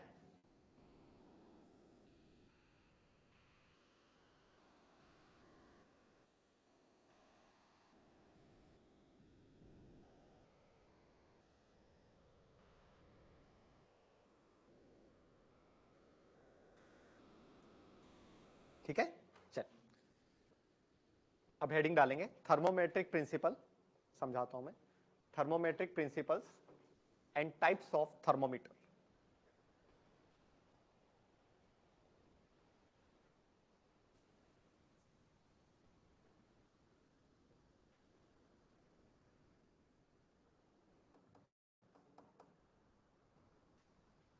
Clear है? चल, thermometric principles and types of thermometer, thermometric principles and types of thermometer. चलिए ध्यान से, अब हमको क्या major करना है एक्चुअली में? टेम्परेचर। डायरेक्ट तो मेजर नहीं कर सकते, कर सकते हैं क्या? मान लो कि डायरेक्ट मेजर करना है, नाम क्या तुम्हारा? रोशन? कौशल? कौशल को बोला यार हमारा काम तू कर दे, हमको टेम्परेचर मेजर करना है, ठीक है ना? पानी गर्म किया 100 डिग्री सेल्सियस, हमें नहीं पता चल रहा कितना है, कौशल की उंगली पानी में, आवाज आएगी कुछ? आवाज तो आएगी ना? हमें मजा नहीं आया इसकी आवाज में। हमने पानी में चीनी मिला दी, आगे आएगा ये प्रॉपर्टी एक, है ना? अच्छा आपने पढ़ा होगा बॉइलिंग पॉइंट फ्लूइड हो गया आप लोगों का, उसमें आया होगा कि बॉइलिंग पॉइंट अगर बढ़ाना है तो इंप्योरिटी बढ़ानी पड़ती है। बहुत बढ़िया, अब उसका प्रैक्टिकल चीज देखेंगे। पानी में हमने डाली चीनी ढेर सारी, और जब वो चाशनी उबलने लगी तब हमने वो चीज चम्मच लिया, कौशल के हाथ पे रख दिया। अब इसकी आवाज पहले के कंपैरिजन में तेज आएगी, स्लो आएगी या वही आएगी? तो इसकी आवाज टेम्परेचर के बदलने से बदल रही है, तो इसकी आवाज हो गई थर्मोमेट्रिक प्रॉपर्टी। क्या हो गई? तो थर्मोमेट्रिक प्रॉपर्टी हुई क्या? टेम्परेचर में चेंज होने की वजह से अगर कोई दूसरी चीज चेंज हो रही है तो वो चेंज को हम क्या बोलेंगे? Thermometric property. थर्मोमेट्रिक प्रॉपर्टी समझ में आया? सारे लोग भूल जाएंगे लेकिन कौशल समझ आ रहा? अभी भी देख रहा हाथ चाश, है ना, गड्ढा ही हो गया। चलिए, तो थर्मोमेट्रिक प्रॉपर्टी में सबसे पहले जैसे पांच टाइप के आपको थर्मोमीटर्स पढ़ने हैं। क्या पढ़ने हैं? 5 टाइप। तो इसमें पीडीएफ खुलनी थी, पीडीएफ खुली नहीं, कोई नहीं, ध्यान से। सबसे पहला है, ध्यान से समझना, ideal gas constant volume ideal gas thermometer. क्या बोला मैंने? Constant volume ideal gas. तो सबसे पहले हमारे पास पीवी इज इक्वल टू क्या आ गया? क्लियर है यहां तक? टी किसमें? केल्विन। टी किसमें? क्यों? वो आज समझ में आया? बहुत अच्छी बात। मैंने क्या बोला? Constant volume. तो वॉल्यूम क्या है? तो P डायरेक्टली प्रोपोर्शनल टू क्या आ जाएगा? टेम्परेचर चेंज होगा तो क्या चेंज हो जाएगा? तो प्रेशर जिस हिसाब से चेंज होगा तो हम कह देंगे pressure is a thermometric property. Pressure क्या है? किसकी? आइडियल गैस या कांस्टेंट वॉल्यूम थर्मोमीटर। बोलो क्लियर है? तो अच्छा इसका यूज देख लेते हैं कि टेम्परेचर बढ़ रहा है और क्या बढ़ रहा है? टेम्परेचर बढ़ाने पे क्या चेंज हो रहा है? प्रेशर। तो प्रेशर को हम मेजर कर लेंगे या देख लेंगे प्रेशर गेज से। अरे कोई इंस्ट्रूमेंट होगा ना जो प्रेशर देख रहा होगा, उसको हम क्या बोलते हैं? Pressure gauge. देखा कभी आपने प्रेशर गेज? हवा भरवाने गए हो कभी गाड़ी? बोलते हो 30 भर दे 40 भर दे, वो प्रेशर गेज ही तो है। कोर्स खत्म हो जा रहा है। प्रेशर गेज भी समझ में नहीं आ रहा। वो क्या था? Pressure gauge. क्या है वो? अब ध्यान से प्लीज पढ़ाने दो, ध्यान से। ये एक पिस्टन है। क्या है ये? अब हमने क्या करा? वॉल्यूम कांस्टेंट रखा। वॉल्यूम क्या रखा? मतलब ये पिस्टन मूव नहीं कर सकता। इसमें क्या है? एयर। इसमें क्या है? अब हमने इसको गर्म किया। गर्म किया तो क्या होगा? टेम्परेचर चेंज होगा ना। प्रेशर तो बाद में होगा। क्या चेंज होगा? Temperature change. अब टेम्परेचर चेंज होगा और वॉल्यूम क्या है? हमने यहां पर एक प्रेशर गेज लगाया हुआ है। क्या लगाया हुआ है? Pressure gauge. अब मतलब आप समझ में आ गया? अब तो आप जैसे हवा भराने जाते तो अब तो डिजिटल आ गया। पहले आपने देखा होगा वो एक छोटा सा पाइप लेके फिर उसमें देखता रहता, वो वाला प्रेशर गेज हमने यहां पे लगा लिया। ठीक है ना? पहले इसकी रीडिंग यहां थी, जैसे ही हमने गर्म किया इसकी रीडिंग यहां आ गई। आई बात समझ में? तो ये किसको बता रहा है? प्रेशर को चेंज। हमने इस कागज हटाया और एक दूसरा कागज चिपका दिया, उस पर टेम्परेचर लिखा हुआ। क्या लिखा हुआ है? तो बताओ, टेम्परेचर को हमने मेजर कर लिया with the help of pressure, with the help of, समझा? इसी को हम कहते हैं कैलिब्रेशन। क्या कहते हैं? वो बात की चीज है, जब 12th में पढ़ेंगे आप। चीटिंग है और कुछ नहीं। मेजर क्या कर रहा है? प्रेशर। लेकिन हमने क्या बोल दिया? समझ में आ रही बात? तो टेम्परेचर वगैरह, तो प्रेशर क्या हुआ आपका? Thermometric property. बोले सर एक चीज और समझ में आ गई। अच्छा, आप ही अगर ये पढ़ा रहे हो तो अभी थोड़ी देर में आप पढ़ाओगे ideal gas, constant pressure, thermometer. Pressure क्या कर दिया? तो PV is equal to NRT में प्रेशर अगर कांस्टेंट है तो वॉल्यूम डायरेक्टली प्रोपोर्शनल टू क्या आ जाएगा? इस बार हमने क्या कांस्टेंट रखा? प्रेशर कांस्टेंट का मतलब क्या हुआ? ये पिस्टन इस बार क्या हो सकता है? मूव हो सकता है। क्या हो सकता है? ये एयर के कांटेक्ट में, तो यहां का प्रेशर कितना होगा? या बाहर में के कांटेक्ट में है तो पी नॉट। यस और नॉट? अरे हाँ या ना? नेक्स्ट चीज, अब हमने क्या किया? आग लगाई। आग लगाई तो इसका टेम्परेचर, टेम्परेचर बढ़ेगा तो गैस क्या बोलेगी? मैं तो फैलूंगी। यस और नॉट? बोले सर ये हमारे बारे में क्यों बोल रहे हो? हम भी फैल जाते हैं। पापा के सामने नहीं, पापा की परी। अब हमने क्या टेम्परेचर चेंज किया? क्या किया? वॉल्यूम चेंज होगा, और जितना वॉल्यूम चेंज हुआ उस हिसाब से हम क्या देख लेंगे? टेम्परेचर। यस और नॉट? तो इस बार वॉल्यूम क्या है? वॉल्यूम क्या है? Thermometric property. क्या है? क्या है? तो दो थर्मामीटर समझ में आए। एक क्या था आपका? Constant volume. एक क्या था? Constant pressure. बोलो क्लियर है? इसी को लिखेंगे, फिर 3 और पढ़ लेंगे।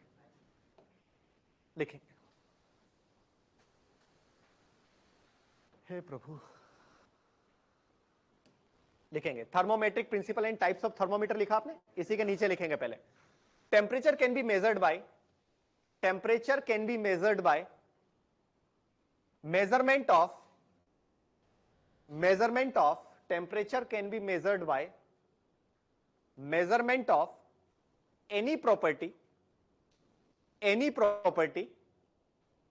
dependent on temperature. Temperature can be measured by measurement of any property dependent on temperature, and that property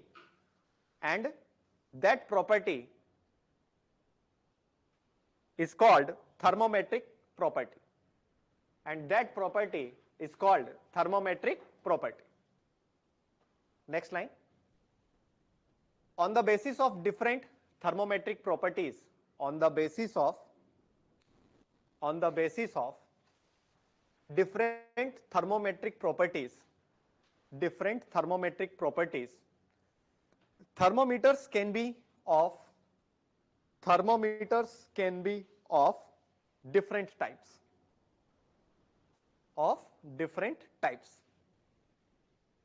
इसमें फर्स्ट लिखेंगे आप constant volume ideal gas thermometer, constant volume ideal gas thermometer. Next line में लिखेंगे उसी में, board पे लिखा हुआ वैसे, PV is equal to NRT, PV is equal to NRT, volume constant. तो P directly proportional to T। तो P क्या हो गया? Thermometric property. P क्या हो गया आपका? Thermometric property.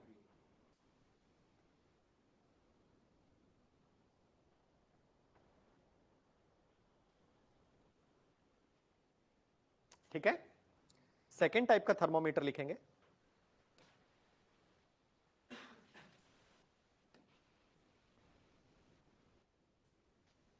Constant pressure ideal gas thermometer, constant pressure ideal gas thermometer, constant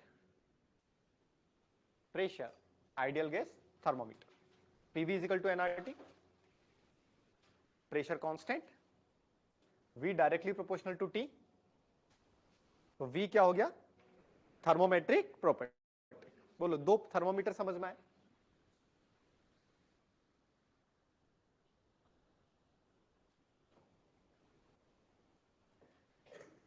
done है? अरे कुछ समझ में आ रहा है? नहीं आ रहा है? अबे ऐसी कैसी आप मरी सी आवाज में बोल रहे हो? चलिए तीसरा पढ़ते हैं हम, क्या? Mercury thermometer. क्या पढ़ेंगे हम? Mercury thermometer. यहां पर आ जाते हैं।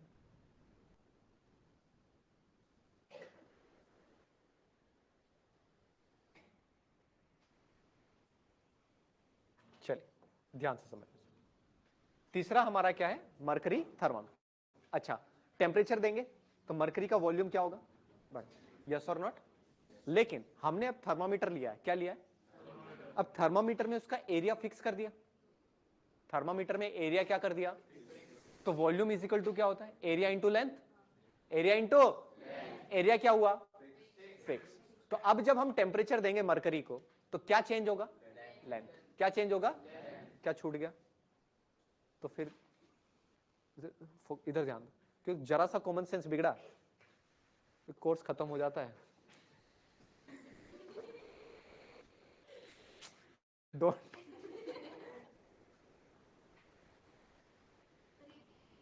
अरे कोई बात नहीं, तो पर्सनली क्यों लेना? मैं एक एग्जांपल दे रहा हूं। इस कहानी के सभी पात्र और घटनाएं काल्पनिक है।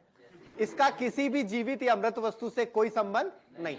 अगर ऐसा संबंध पाया जाता है तो इसे मात्र एक संयोग कहा जाएगा। ठीक है, वैधानिक चेतावनी है ना। चलिए,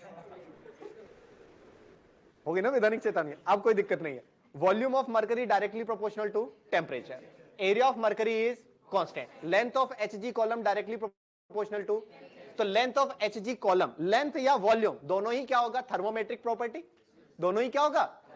तो मरकरी थर्मोमीटर समझ में आया। चल नेक्स्ट चीज हम फोर्थ पढ़ेंगे, थर्मिस्टर। क्या पढ़ेंगे? Thermal register, thermal register. समझ में आया?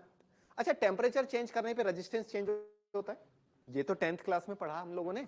टेम्परेचर चेंज होने पर तो क्या रेजिस्टेंस भी तो थर्मल आपका प्रॉपर्टी हो गई, थर्मोमेट्रिक प्रॉपर्टी हो गई? यस और नॉट? अब ये किस हिसाब से चेंज होता है ये आपने शायद पढ़ा या नहीं पढ़ा है। R इज इक्वल टू क्या होता है? R0 1 plus alpha delta T. देखा देखा सा लग रहा है? कोई बात, गजब बेइज्जती है यार। हम पढ़ेंगे ना, हम जब लीनियर एक्सपेंशन पढ़ेंगे, थर्मल एक्सपेंशन पढ़ेंगे, तब मैं आपको ये 12th का पोर्शन है वो मैं आपको यहीं से समझा दूंगा। क्लियर है? अब ध्यान समझो, अल्फा क्या है? कोफिशिएंट ऑफ टेम्परेचर होगा, कुछ ना कुछ तो कोफिशिएंट है। डेल्टा टी क्या है? टेम्परेचर। टेम्परेचर में चेंज ज्यादा करेंगे तो रेजिस्टेंस में चेंज क्या होगा? R0 क्या? Initial register. R0 क्या है? तो ये जो रेजिस्टेंस है ये भी आपका क्या होगा? थर्मोमेट्रिक प्रॉपर्टी हो गया। क्या हो गया? चार पढ़ा हमने। Ideal gas constant pressure thermometer, ideal gas constant volume, और फिर तीसरा हमने पढ़ा मरकरी थर्मोमीटर, चौथा हमने पढ़ा थर्मिस्टर। क्या पढ़ा? अब पांचवा हम पढ़ेंगे क्या? थर्मोकपल। क्या पढ़ेंगे? अब ध्यान से समझना, क्या होता है एक गर्म पानी लिया और एकदम चिल्ड पानी लिया, ठीक है ना, दोनों में डिफरेंस टेम्परेचर में बहुत ज्यादा है। अब दो वायर लिए, क्या लिए, अलग अलग मटेरियल के, एक एल्यूमिनियम का ले लिया और एक कॉपर का ले लिया, एक एल्यूमिनियम का और एक, ठीक है। अब इन दोनों के बीच में हमने वोल्टमीटर कनेक्ट किया, क्या कनेक्ट किया, तो उसमें डिफ्लेक्शन आया, उसमें क्या आया, तो वोल्ट में क्या आ गया, वोल्टेज में क्या आ गया, पोटेंशियल डिफरेंस आया, पोटेंशियल क्या आया, तभी तो डिफ्लेक्शन आया। तो पोटेंशियल डिफरेंस किस पर बेस्ड है, टेम्परेचर में चेंज के, किसके, तो पोटेंशियल डिफरेंस भी क्या हो गया, थर्मोमेट्रिक प्रॉपर्टी, क्या हो गया। अच्छा, जैसे थर्मोकपल या थर्मिस्टर वगैरह में, ये जैसे आपके एसी वगैरह में यही तो लगे हुए, टेम्परेचर चेंज हुआ, रेजिस्टेंस चेंज हो जाएगा, उस हिसाब से करंट ज्यादा कम हो गई, वो कट ऑफ हो जाता है, क्लियर है। थर्मोकपल नहीं होता ना, पता चला गर्म और ठंडा दोनों ही रखना पड़ेगा उसके लिए, ये हायर इंजीनियरिंग वगैरह में काम आता है, लेकिन थर्मोकपल समझ में आया, ठीक है। क्या होगा, दो टेम्परेचर अलग अलग, उसमें हम क्या करेंगे, दो वायर अलग अलग, उसके बीच में हम वोल्टमीटर कनेक्ट करेंगे, तो उसमें डिफ्लेक्शन आएगा, तो पोटेंशियल डिफरेंस जो आया, पोटेंशियल डिफरेंस क्या है, थर्मोमेट्रिक प्रॉपर्टी, क्या हो गया, यहां लिखा हुआ, ध्यान समझना, थर्मोकपल बना हुआ है, ये टेम्परेचर T2, ये टेम्परेचर T1, बीच में दो वायर और यहां पे क्या कनेक्ट किया हुआ है, voltmeter, to dissimilar metal bridges. अब यहां पर ध्यान से समझना, यहां पर क्या लिखा हुआ है, V directly proportional to T2 minus, इनमें जितना ज्यादा डिफरेंस होगा उतना ज्यादा पोटेंशियल में भी डिफरेंस आएगा। अरे मीटर बताएगा ना, ये वोल्ट मीटर, पक्का, ठीक। इसी ब्लैंक फेस बना हुआ मेरे को भाई, समझ में आया ना, पक्का। आप एक बार नहीं 5 बार पूछ सकते हो, ठीक है ना, बस थोड़ी सी बेइज्जती जरूर हो नहीं होगी, मजाक चलता रहेगा, लेकिन यहां तक समझ में आया। तो 5 हमने थर्मामीटर पढ़े, क्या पढ़े हमने, 5 बेसिक, बस आपका क्या है डेफिनेशन वगैरह लिख लेंगे जरा। Third, mercury thermometer, mercury thermometer, volume of mercury directly proportional to T, जैसा बोर्ड पर लिखा हुआ है। क्या बोल रहे हो, बाहर देखते हो इस मास्टर को, हैं?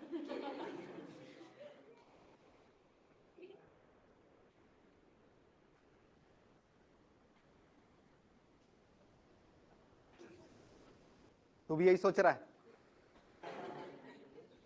बोले मैं तो मैसेज कर भी चुका सर, 10 लड़के नीचे खड़े हैं, आपको बताएंगे क्या होता है टेम्परेचर।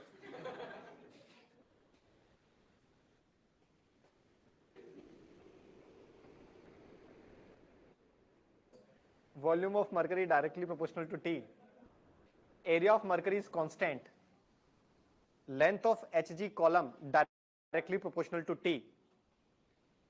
तो ये हो गया थर्मोमेट्रिक प्रॉपर्टी। थोड़ा सा अगर फास्ट कर लेंगे ना तो हम बहुत अच्छी चीज भी पढ़ेंगे। अभी टेम्परेचर स्केल के फॉर्मूला तो आपको पता ही होंगे, हम विदाउट फॉर्मूला सॉल्व करेंगे क्वेश्चन, अगर आप थोड़ा सा फास्ट कर ले तो। बाकी तो कोई नहीं, हम कल पढ़ लेंगे, मतलब परसों पढ़ लेंगे। नेक्स्ट है thermistor, R is equal to R naught 1, जहां समझ में नहीं आया प्लीज पूछ लेना। R क्या है, रेजिस्टेंस, उसके नीचे लिखना है थर्मोमेट्रिक प्रॉपर्टी, R नॉट है इनिशियल रेजिस्टेंस, अल्फा है टेम्परेचर कोफिशिएंट ऑफ रेजिस्टेंस, और डेल्टा टी है चेंज इन टेम्परेचर, और फिफ्थ है आपका थर्मोकपल। फिफ्थ क्या है आपका, थर्मोकपल। ये वाली लाइन मैंने यहां पर लिखी हुई, V के नीचे लिखा हुआ है पोटेंशियल डिफरेंस, V के नीचे क्या लिखा हुआ है, पोटेंशियल डिफरेंस, और पोटेंशियल डिफरेंस के नीचे लिखा हुआ है थर्मोमेट्रिक प्रॉपर्टी। V के नीचे लिखा हुआ है पोटेंशियल डिफरेंस, और उसके नीचे लिखा हुआ है थर्मोमेट्रिक प्रॉपर्टी।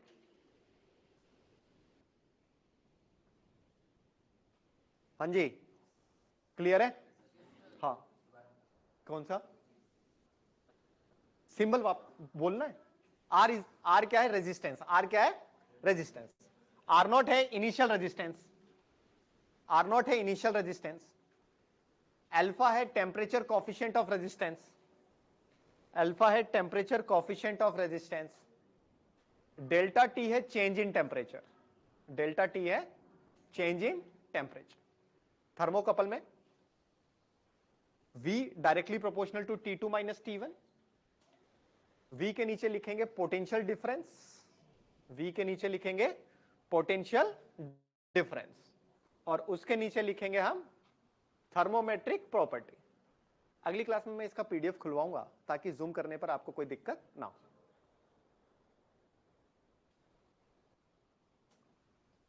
डन है क्या? आराम से।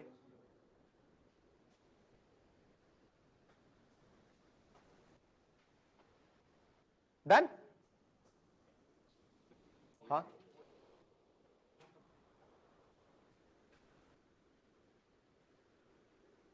ऐसा किसने बोला? ये प्लग हटाएंगे अभी, वहां पे 2 वायर ऐसे निकले हुए, करंट बह रही है क्या? बह रही है करंट। ये प्लग निकाल लिया, स्विच 3 पिन स्विच देखा आपने?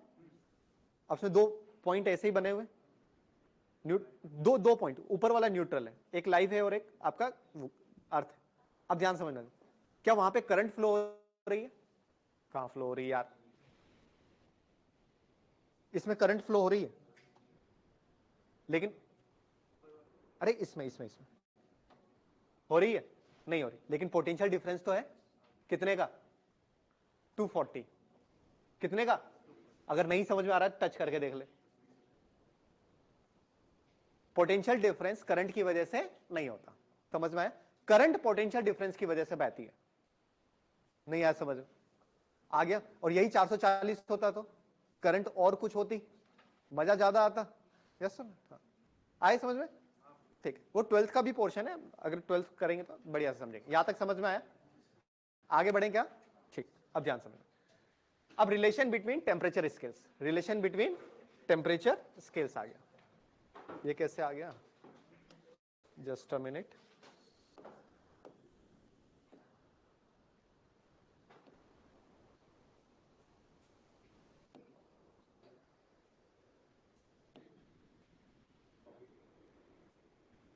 Just a minute. Third topic अपना क्या है? Various temperature scale. क्या है? Various temperature scale. अगर ऐसा देखा जाएगा, दुनिया में 17 से 18 स्केल है। कितनी है? स्टैंडर्ड 3 ही है। स्टैंडर्ड 3। कौन कौन सी? केएफसी स्टैंडर्ड, केएफसी, र्यूमर भी नहीं है, ठीक है ना? तो जनरली आपका जो एग्जाम में आज पूछा जाता है वो 3 स्केल पूछा जाता है, केल्विन, फ़ारेनहाइट और सेल्सियस। कहां छूट गया दोनों का? छूट, ये वाला टॉपिक लिख रहे हो? ये तो मैंने लिखने के लिए नहीं बोला,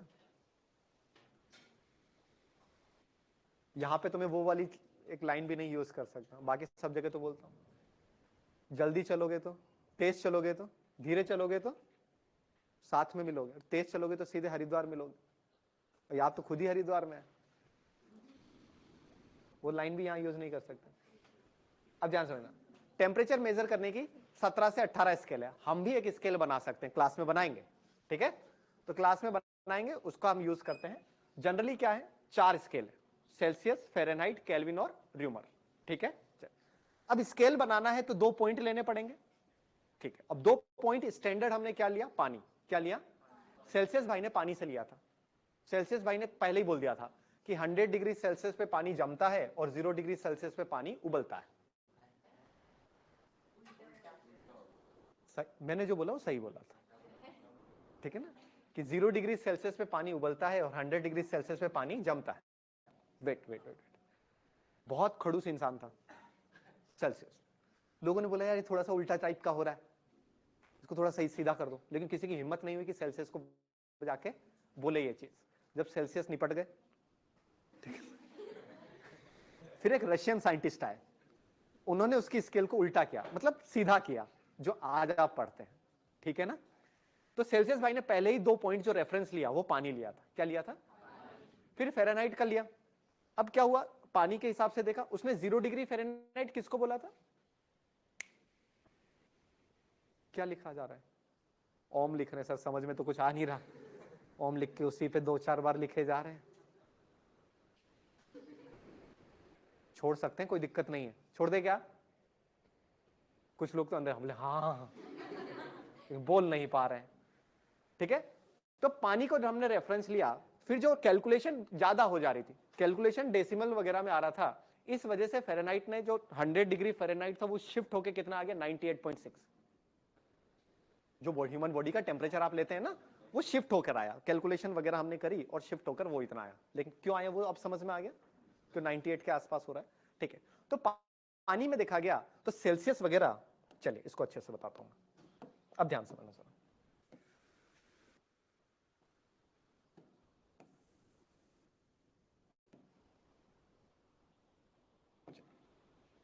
हम 4 स्केल के बारे में बात करेंगे। कितनी स्केल के बारे में? 4। ध्यान से समझना।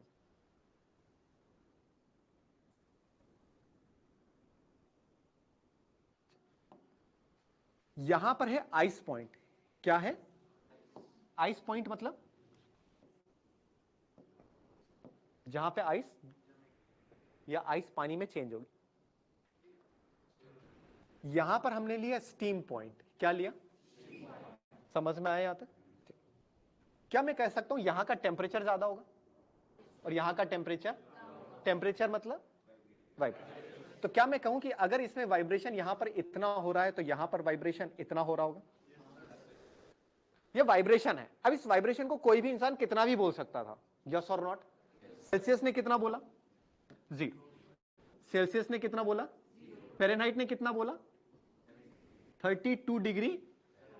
केल्विन ने बोला 273.15 पॉइंट। लोगों ने बोला कि आपको डिग्री की कोई जरूरत क्यों नहीं है, समझ में आया? आपको डिग्री की कोई जरूरत, हमने आपको बहुत बड़ी लॉर्ड बोल दिया, इसके अलावा आपको अब डिग्री की कोई जरूरत, इसलिए केल्विन पे डिग्री नहीं लगती। क्यों नहीं लगती समझ में आया? केल्विन है भाई साहब, ठीक है ना, छोटी मोटा इंसान नहीं। तो केल्विन के लिए हम कितना लिखेंगे? 273.15। अच्छा, कभी कभी हम 1.15 लिखेंगे, कभी कभी नहीं लिखेंगे, ये सारी चीजें हमारे ऊपर डिपेंड है, ठीक है ना। कैलकुलेशन में अगर जैसे मान लो ध्यान से, अगर आया पॉइंट केल्विन में ही आया, मान लो कि 0.25 कभी केल्विन में आया, तो क्या हम केल्विन में 273.15 ले लेंगे ताकि पॉइंट से पॉइंट, अगर नहीं आया तो भी, नहीं लोगे तो भी कोई दिक्कत नहीं। क्लियर है? यहां तक। एक आया रूमर ने कितना बोला? 0। रूमर ने कितना बोला? 0। अब आपका मन कर रहा है कि सर हम भी तो स्केल बना सकते हैं, उन्होंने खाली नंबर ही तो बोल रहे हैं। हाँ भाई साहब, तो आप भी कुछ भी बोल सकते हैं। नाम क्या? वंश। मान लो वंश का भी मन किया, बोले सर ये जो वाइब्रेशन हो रहा है, इस वाइब्रेशन को मैं भी कुछ नंबर देना चाहूंगा। क्या नंबर देना चाहोगे? 7। सारी कैलकुलेशन तुझे ही करनी है।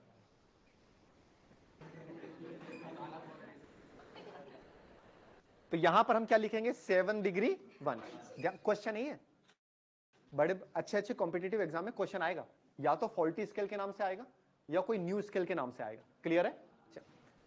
अब बात करते हैं किसकी? स्टीम पॉइंट की। सेल्सियस ने कितना बोला? 100। फ़ारेनहाइट ने कितना बोला? 212। कितना आया? केल्विन का 373.15। रूमर का 80। रूमर का, बात आई वंश की, कितना बोलना चाहेगा? खुली छूट है तेरे को, लेकिन कैलकुलेशन तुझे ही करनी है। 700। ओके, 7 डिग्री वंश। बोलो क्लियर है? अच्छा, अगर मैं थोड़ा सा कैलकुलेशन आसान करने के लिए 693 ले लूं,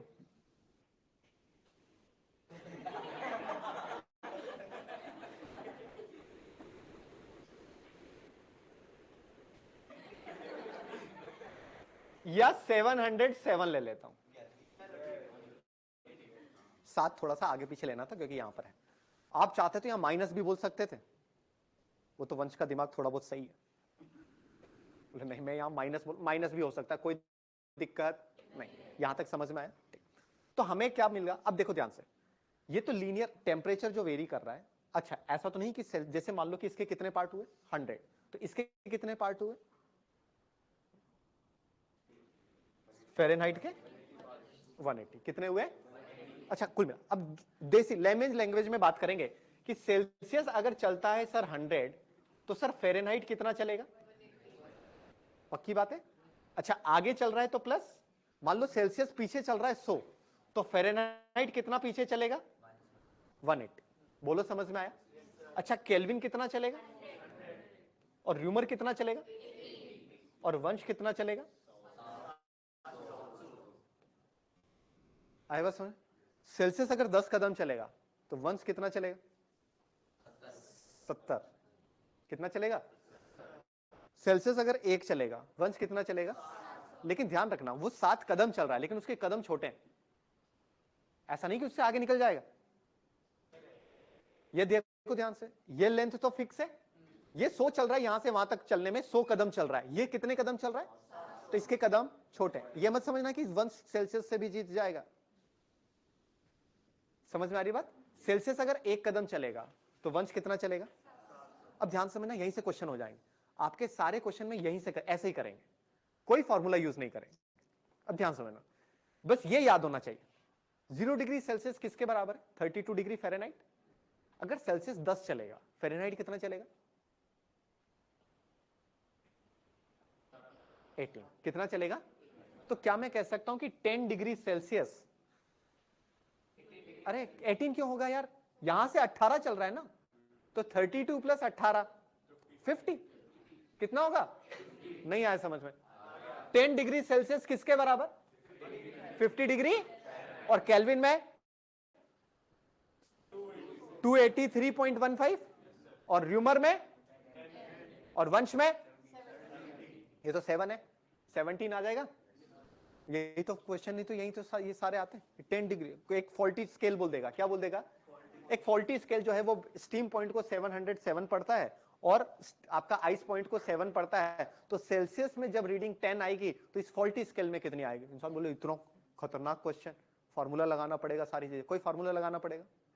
आपको क्या पता होना चाहिए? Ice point. और क्या पता होना चाहिए? Boil steam point. वो कितना चल रहा है, ये कितना चल रहा है, ये पता होना चाहिए। इसमें से एक चीज अननोन देगा, बस वही निकालनी।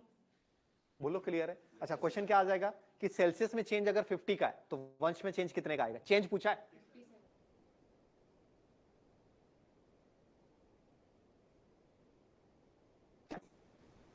वंश में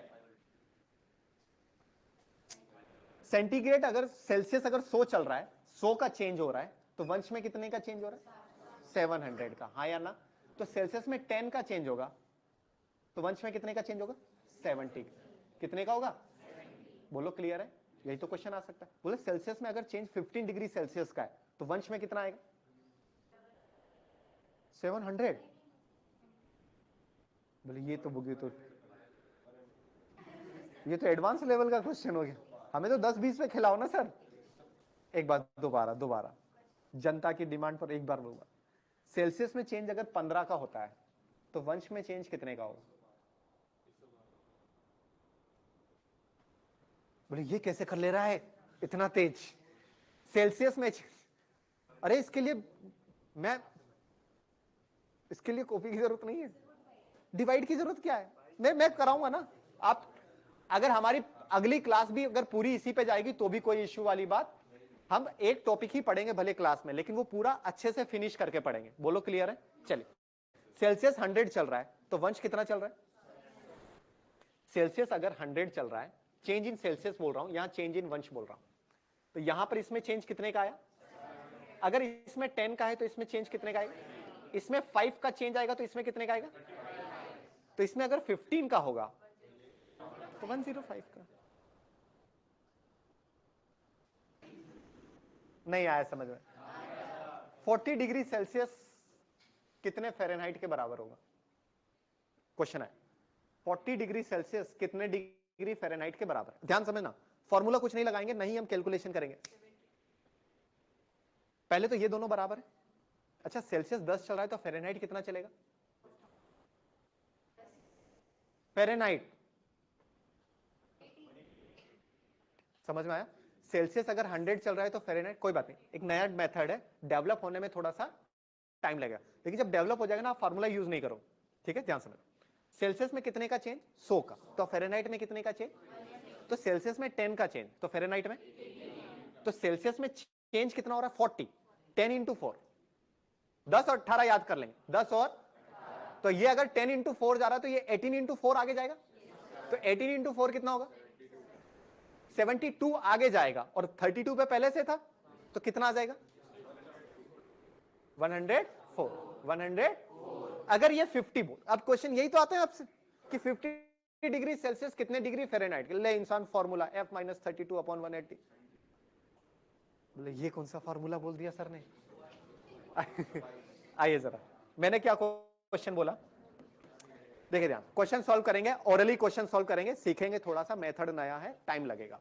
सबसे पहले तो किस में पूछ रहा है? सेल्सियस और, चलिए तो ये दोनों बराबर कब है? 0 डिग्री सेल्सियस किसके बराबर होगा?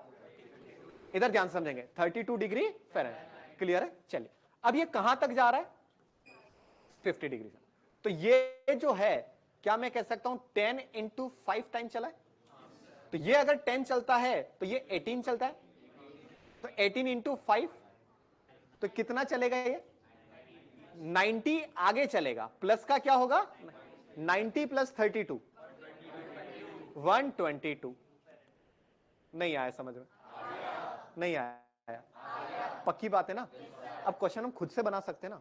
क्वेश्चन बनाने का मतलब थोड़ा सा अलग अलग स्टेट में अलग अलग हो जाता है। जैसे बिहार वगैरह में हम पढ़ाते हैं तो बोलते हैं कि अगर क्वेश्चन बनाना है मतलब क्वेश्चन सॉल्व करना। आपके यहाँ यही सेम ही है, क्वेश्चन बनाना मतलब सॉल्व करना। हम क्वेश्चन फ्रेम कर सकते हैं कि नहीं कर सकते? बोले है, हमें तो यही, इसके लिए कागज की जरूरत पड़ रही है, हमें तो कर सकते हैं। पक्की बात है? अच्छा 70 डिग्री सेल्सियस केल्विन में पूछ लेगा कि 70 डिग्री सेल्सियस केल्विन में किसके बराबर होगा? सबसे पहले तो ये दोनों बराबर, ये 10 चलता है तो ये भी 10, ये 70 चलेगा तो ये भी 70, तो इन दोनों में चेंज बराबर आया, इन दोनों में चेंज। अच्छा वंश कोई स्केल दे सकता है, कोई फॉल्टी स्केल या कुछ भी दे सकता है, हम उसके बेसिस पे भी काम कर सकते हैं, यस और नॉट? अब बुक्स के हिसाब से काम चलेगा, अब बुक्स के हिसाब से काम चलेगा। हमें आइस पॉइंट और स्टीम पॉइंट पता है?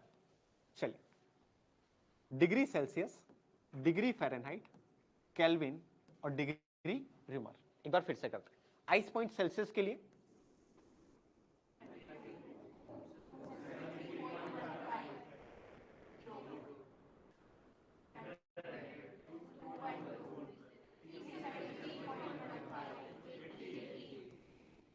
ठीक है। अच्छा ये जितना सेल्सियस चेंज हो रहा है उतना ही कदम छोटे हैं लेकिन लीनियरली चेंज हो रहा है। चलिए अब ध्यान से समझना, अगर मैं इसको ठीक, अगर मैं इसको y बोल दूं, क्या बोल दूं, और इसको क्या बोल दूं, तो इन दोनों में लीनियर रिलेशन है। अरे भाई ये 10 चल रही है, 18 चल रहा है, 20 चल रही है, 36 चल रहा है तो लीनियर रिलेशन। चलिए इसको अगर मैं x1 बोल दूं और इसको मैं क्या बोल दूं, इसको मैं बोल दूं क्या, इसको क्या बोल दूं, तो बोले सर एक चीज याद आ गई,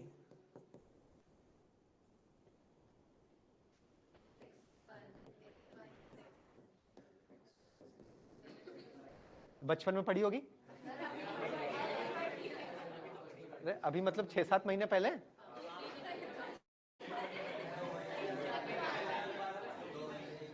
दो महीने पहले ही पढ़ा। ओके कोई बात नहीं, हाँ तो बचपन ही तो हो गया, अब आप बहुत बड़े हो गए, देख रहे हो सारी कैलकुलेशन मुंह जबानी कर ले रहे हो, फॉर्मूला अब पढ़ रहे हैं, क्वेश्चन हम सोल्व कर चुके, फॉर्मूला अब पढ़ रहे हैं। अब ध्यान से y की जगह पे क्या लिखेंगे, y की जगह पे डिग्री फ़ारेनहाइट, यस और नॉट? y1 की जगह पे बोले बोले बोले, y2 की जगह पे, y1 की जगह पे, x2 की जगह पे, बोलना प्लीज, आप इन्वॉल्व नहीं होगे फिर मजा नहीं आएगा। x1 x1 क्लियर है? ये कितना होगा 180, तो क्या मैं लिख सकता हूं degree f minus 32 upon 1 is equal to degree Celsius minus 0 upon 100 minus, यही तो पढ़ा आपने किताब में, एनसीईआरटी यही तो कर रही है। और एक इंग्लिश का इसके बाद बहुत अच्छा वर्ड लिखेंगे सिमिलरली, जो हमारी बहुत हेल्प करेगा, तो ध्यान से समझना। अच्छा अच्छे से बता दूं इसका और यूज, चलिए सबसे पहले हम क्या लिख रहे हैं, स्केल का नाम क्या लिख रहे हैं, तो ध्यान से समझना जरा, स्केल लिखा हमने, नेम नहीं लिख रहा हूं, स्केल लिखा, क्लियर है? माइनस, माइनस क्या कर रहे हैं, आइस पॉइंट, माइनस क्या कर रहे हैं, आइस पॉइंट को जनरली अब किताबें बोलती है, ध्यान से समझना, इसको बोलेगी लोअर फिक्स पॉइंट, क्या बोलेगी, अपर fix point. Clear, technical language में आ गए। पहले लेमन लैंग्वेज से स्टार्ट किया, फिर थोड़ी सी लैंग्वेज बढ़ाई, अब हम एकदम कंप्लीट लेवल पे। तो scale name minus lower fix point upon upper fix point minus is equal to constant. अरे कोई दूसरी स्केल होगी उसका नाम, उसका लोअर फिक्स पॉइंट अपॉन में अपर फिक्स पॉइंट माइनस, बोलो क्लियर है। तो यहां से हमने सारी स्केल को बराबर। अच्छा अब यहां से वंश स्केल भी लिख सकते हैं। अरे अब देखो आपने, हमने क्वेश्चन कर चुके हैं अब सारी चीजें, क्या काम आया वंश। Degree Celsius upon 100 is equal to degree Fahrenheit minus 32 upon, ध्यान से देखेंगे स्केल लिख रहा हूं मैं केल्विन, क्या लिख रहा हूं मैं, तो स्केल का नाम लिखा मैंने kelvin, minus lower fix point means ice point, ice point कितना होगा 0.15 हम लिख भी सकते हैं, और अपॉन 373.15 अब माइनस 273.15। र्यूमर पर आ जाते हैं, र्यूमर स्केल लिख रहा हूं, डिग्री लिखेगी, केल्विन के अलावा किसी के पास किसी को मतलब सबके साथ डिग्री लगेगी, केल्विन को डिग्री, वो नोबेल प्राइज मिला हुआ है उसको, माइनस 0 अपॉन 80 माइनस 0। अच्छा यहीं से अगर बोल दे, क्वेश्चन कितना बढ़िया आते हैं कि अगर र्यूमर 10 पढ़ रहा है तो बताओ वंश स्केल की रीडिंग कितनी होगी। नया क्वेश्चन बन गया, नया क्वेश्चन बन गया ना। तो वंश स्केल का नाम लिखा हमने डिग्री वंश minus lower fix point upon upper fix point minus lower fix point. नहीं आया समझ में, अब यही तो क्वेश्चन आएगा, या और कोई क्वेश्चन बना देगा बताओ। सारी परमुटेशन कॉम्बिनेशन देख लिया ना हमने कि नहीं देखा, बुकलेट लाए हो, ये क्या होती है,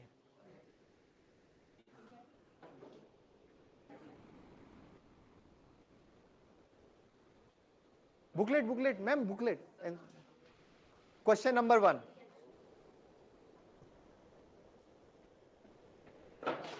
आराम से, गुस्सा नहीं, अभी टाइम है। बाकी लोग बोले हम क्यों लाए सर, हमें तो बोला ही नहीं गया था। पहले क्वेश्चन करा दूं फिर लिख लेंगे, या पहले लिखोगे फिर क्वेश्चन करें? नहीं पहले क्वेश्चन करें। बोले फिर पूछा ही क्यों, ये क्या बदतमीजी है। ध्यान से, कोई नहीं, जिनके पास क्वेश्चन नहीं है, बुकलेट नहीं है, बोले सर वो तो घर पे रहती है ना सर, बुकलेट का नाम मतलब ही घर का है ना। आइए सर, क्वेश्चन क्या है? अच्छा 12 क्वेश्चन है आपके, ये आपको कल करके लाना है, मतलब नेक्स्ट क्लास में हम मिलेंगे तो 12th क्वेश्चन कर लेंगे। Temperature of a patient is 40 degree Celsius, find the temperature on Fahrenheit scale. करवा चुका हूं मैं, ऑरली करवा चुका हूं, ध्यान से करो मत प्लीज, ध्यान से समझिए। सबसे पहले सेल्सियस और फ़ारेनहाइट। अच्छा बोर्ड में कैसा करना है उसके लिए तो आपके पास है ही है, बोर्ड में कैसा यूज करेंगे, degree Celsius minus 0 upon 100 is equal to degree Fahrenheit. इससे पहले एक लाइन लिखेंगे, एक वर्ड लिखेंगे बहुत अच्छा है, एज वी नो दैट, हाँ वो लिखना जरूरी, ठीक है। अब क्या बोल रहा है, सेल्सियस कितना पड़ रहा है 40, तो 40 upon 100 is equal to degree Fahrenheit minus 32 upon 1। अच्छा ये 20 से जाएगा, हाँ यहां पर ये 8 into 9 is equal to degree Fahrenheit minus, degree Fahrenheit is equal to 72 plus 32 that is 104। Yes और नॉट? हम ऐसा करेंगे क्या, नहीं हम क्या करेंगे, ध्यान समझना, सेल्सियस और फ़ारेनहाइट, तो सबसे पहले तो दोनों को बराबर, 0 degree Celsius is equal to 32 degree Fahrenheit. Competitive exam में ऐसे सॉल्व करेंगे, क्लियर है, ध्यान समझना। अब ये कितना चल रहा है, ये कहां पे जा रहा है 40, तो चीज चला कितना प्लस 40, कितना चला, तो ये तो 10 10 कदम का मुझे याद है, तो क्या मैं 10 इंटू 5 लिख सकता हूं, बहुत अच्छी बात है। तो यहां पर मैं क्या लिखूंगा 18 इंटू 4 कितना आएगा 72 ऐड होगा 32 में, तो कितना आ जाएगा, ऑरली कर चुके हैं हम, क्लियर है, ध्यान से। नेक्स्ट क्वेश्चन,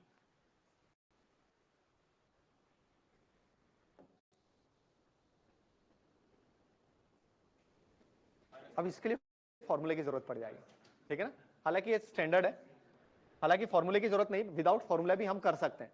क्या बोल रहा है ये, सेल्सियस और फ़ारेनहाइट किस पॉइंट पर, विदाउट फॉर्मूला कराऊं क्या, 0 और 32 बराबर है, सेल्सियस 10 चला, फ़ारेनहाइट कितना चलेगा 80, तो 50 पे पहुंच गया, ये 10 तो ये 50, ये 10 तो ये फिर 10 और चलेगा, फिर 72 या 68,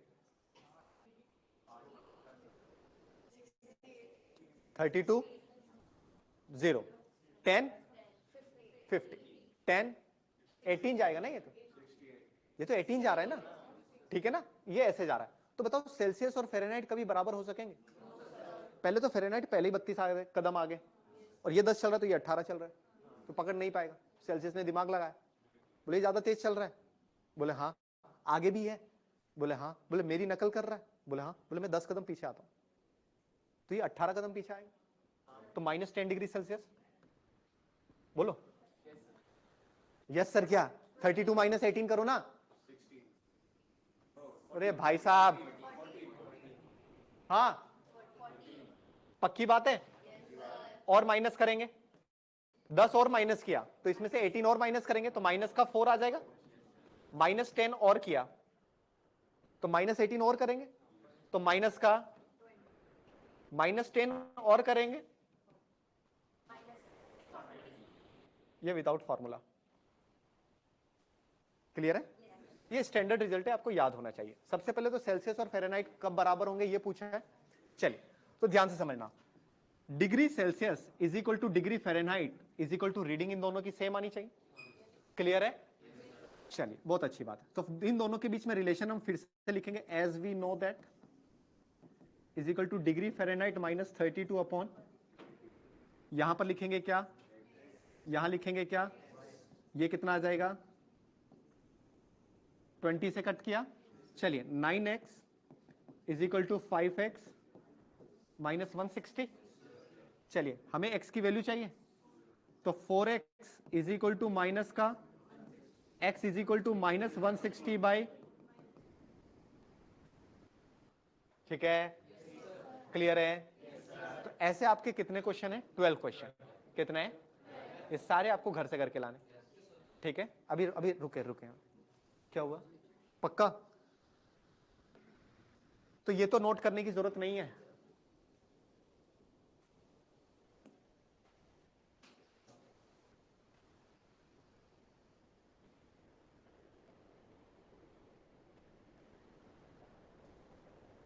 यहां तक तो लिख लिया था ना आपने,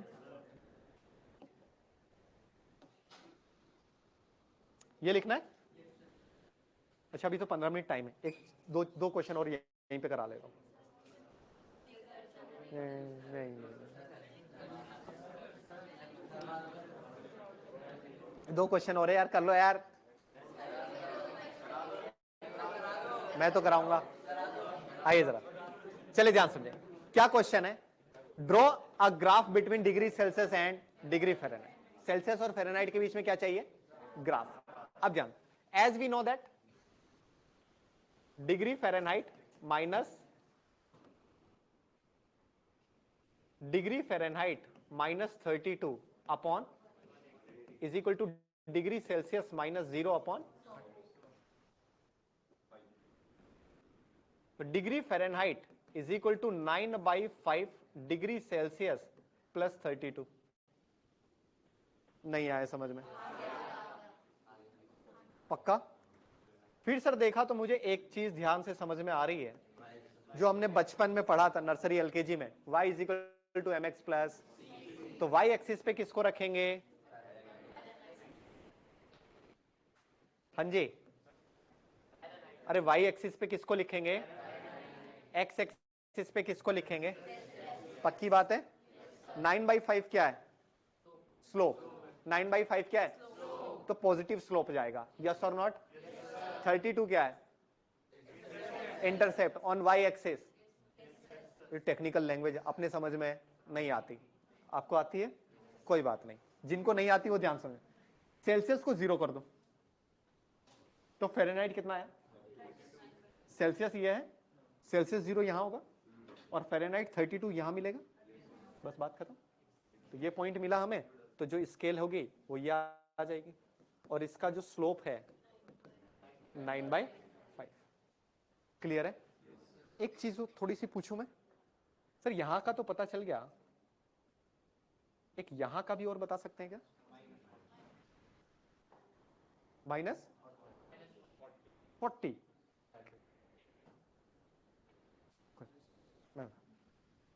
आपके जो आंसर है ना भाई साहब, इस पॉइंट पर ये बताओ फ़ारेनहाइट कितना है? फ़ारेनहाइट कितना है? पक्का ना? फ़ारेनहाइट कितना है? तो रखो ना, 40 कहां से ला दे रहे हो? बोले सर ये तो हमारी शक्तियां हैं सर, जो अभी तक आपको पता नहीं चली। अभी आप धीरे धीरे देखिए क्या क्या करते हैं हम। ध्यान से, अरे फिर -52, ये -32 प्लस 32 उधर जाएगा, माइनस का 32, 5 का मल्टीप्लाई होगा तो -160 और फिर 9 डिवाइड आ जाएगा, तो यहां का पॉइंट आएगा -160/9। 54, 32, 40 कहां से ला रहे?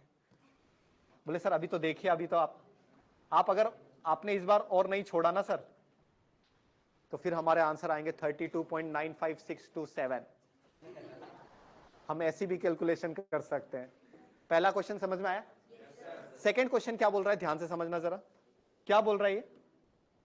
What is the value of temperature in degree centigrade eight which degree Fahrenheit and kelvin scale give same value? सबसे पहले क्वेश्चन समझ में आया? फ़ारेनहाइट और केल्विन सेम वैल्यू दे, वो टेम्परेचर डिग्री सेंटीग्रेड में कितना है, ये क्वेश्चन है। फ़ारेनहाइट और केल्विन सेम वैल्यू दे, वो वैल्यू सेंटीग्रेड में कितनी है? What is the value of temperature in centigrade eight which degree Fahrenheit and kelvin scale give same value? ठीक है, सबसे पहले तो दोनों को बराबर कर दे, 2 मिनट का काम है बस। ठीक है, ध्यान से, डिग्री फ़ारेनहाइट और केल्विन बराबर कर दिया तो क्या कर दिया? x। फॉर्मूला नहीं लिख रहा हूं, डायरेक्ट स्टेप लिखूंगा, क्लियर है? चलिए, फ़ारेनहाइट की जगह पर क्या? x अपॉन 180, क्या लिखा हुआ है? 180, क्या दिख रहा है? 180, क्लियर है? नेक्स्ट चीज x minus 273 upon 100 upon 100, clear है? पक्की बात? नेक्स्ट चीज क्या आ जाएगा, ध्यान से समझना जरा। 5x minus is equal to 9x minus, clear? Next चीज 5x को उधर ले जाएंगे तो क्या आ जाएगा? 4x लिखा हुआ है, 4x लिखा हुआ है। नेक्स्ट चीज ये इधर आएगा 2457 माइनस 160, तो कितना आ जाएगा? पक्की बात है? तो क्या x की वैल्यू आ गई? बोले 574 पॉइंट, क्या यही आंसर है? नहीं, अब इसको, तो क्या ये केल्विन है? अरे केल्विन फ़ारेनहाइट दोनों ही है ना, तो हमको देखना है क्या, ध्यान से समझना जरा। 574.25 केल्विन कितने डिग्री सेल्सियस के इज इक्वल, तो degree Celsius is equal to K minus 273, तो के बराबर क्या हो जाएगा? C प्लस 273,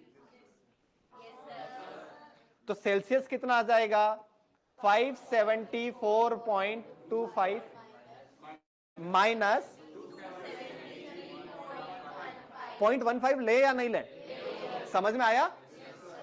आपको अगर एग्जाम्पल याद है तो मैंने यहां पे 2.25 ही बोला था, वो इसी क्वेश्चन के लिए बोला था।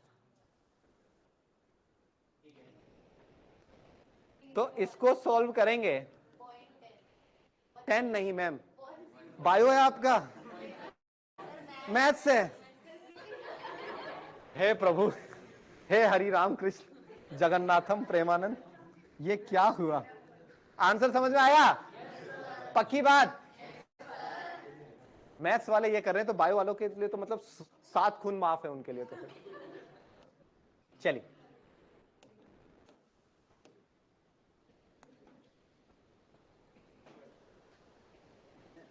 लिखें।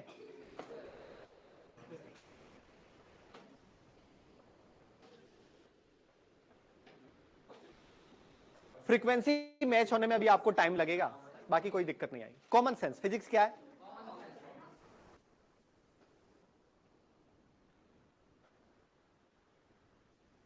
लिखेंगे टेम्परेचर स्केल, इसके बाद ऐसे ही ये बनाएंगे temperature scale, degree Celsius, kelvin, degree Fahrenheit, degree Newton.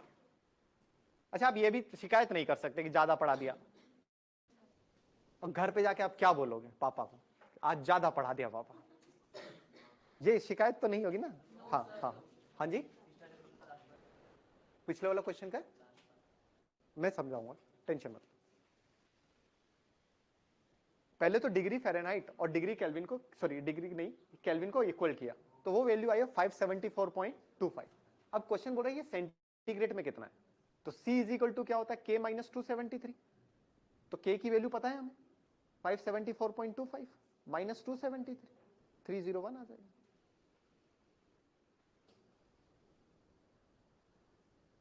Three 301 या 310 देख लेना, वो कैलकुलेशन है ना, आंसर की दिया होगा ना।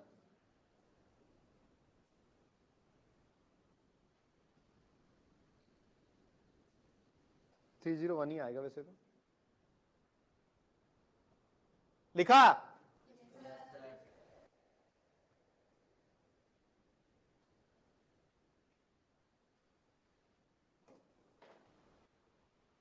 लिख लिया? ध्यान से देखेंगे, इसके आगे वाला पेज निकालता हूं मैं। 3.2 रिलेशन बिटवीन टेम्परेचर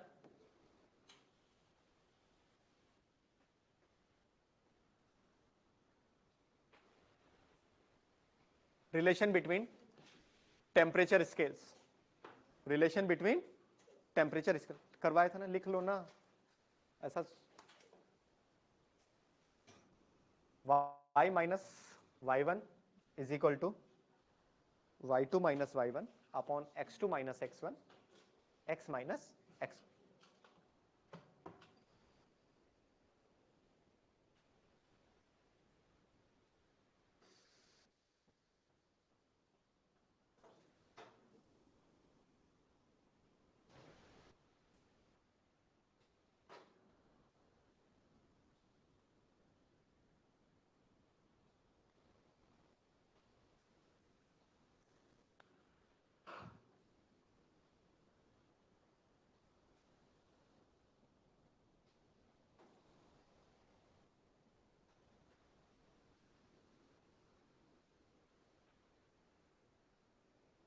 डन है?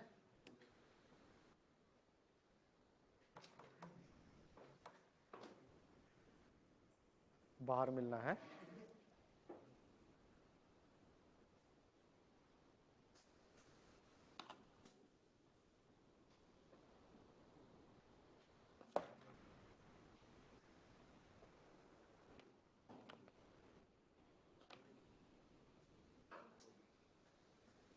डन है?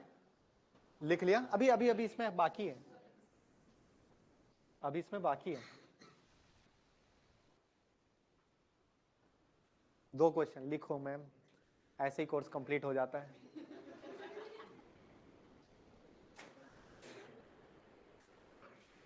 क्वेश्चन लिखेंगे, draw a graph between degree Celsius and degree Fahrenheit. Draw a graph between degree Celsius and degree Fahrenheit. हाँ जी हाँ जी, ऊपर ये ला।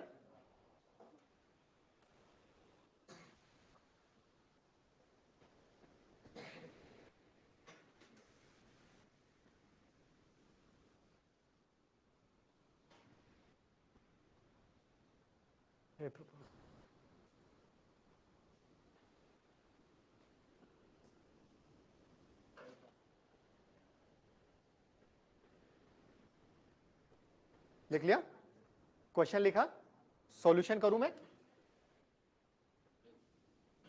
ये रहा सॉल्यूशन।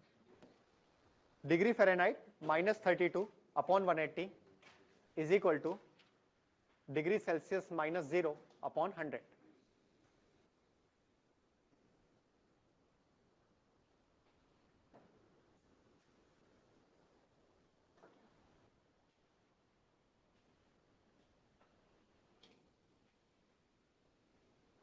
अब अगली क्लासेस में हम करेंगे क्या, एक तो थर्मल एक्सपेंशन पढ़ेंगे, बहुत ही आसान है, और फिर सेंसिबल हीट और लेटेंट हीट, इसमें पूरा एक दिन जाएगा।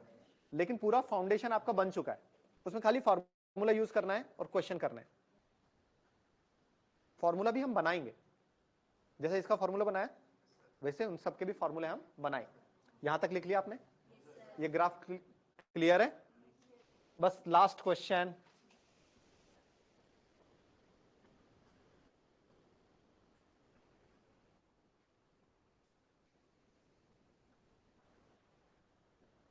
लास्ट क्वेश्चन समझ में आया तुमको? लास्ट वाला portion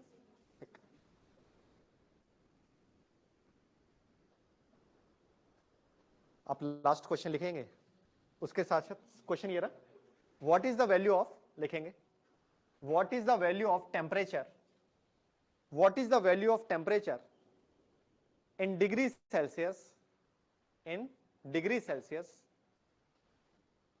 at which degree Fahrenheit and Kelvin, at which degree Fahrenheit and Kelvin scale give same value, give same। ठीक है, क्वेश्चन लिखना, इधर ध्यान से समझिए जरा, थोड़ा सा समझ में आया कुछ? अरे बात कर रहा हूं, कुछ समझ में आया? पक्की बात है? तो नेक्स्ट क्लास में आप ये 12 क्वेश्चन करेंगे, फिर हम थर्मल एक्सपेंशन का पूरा एक लेक्चर लेंगे, वहां से फार्मूला वगैरह कैसे क्या है वो सारी चीजें हम देखेंगे। अभी जाना नहीं है, वैभव सर आ रहे हैं ना? ठीक है, ठीक है, थैंक यू।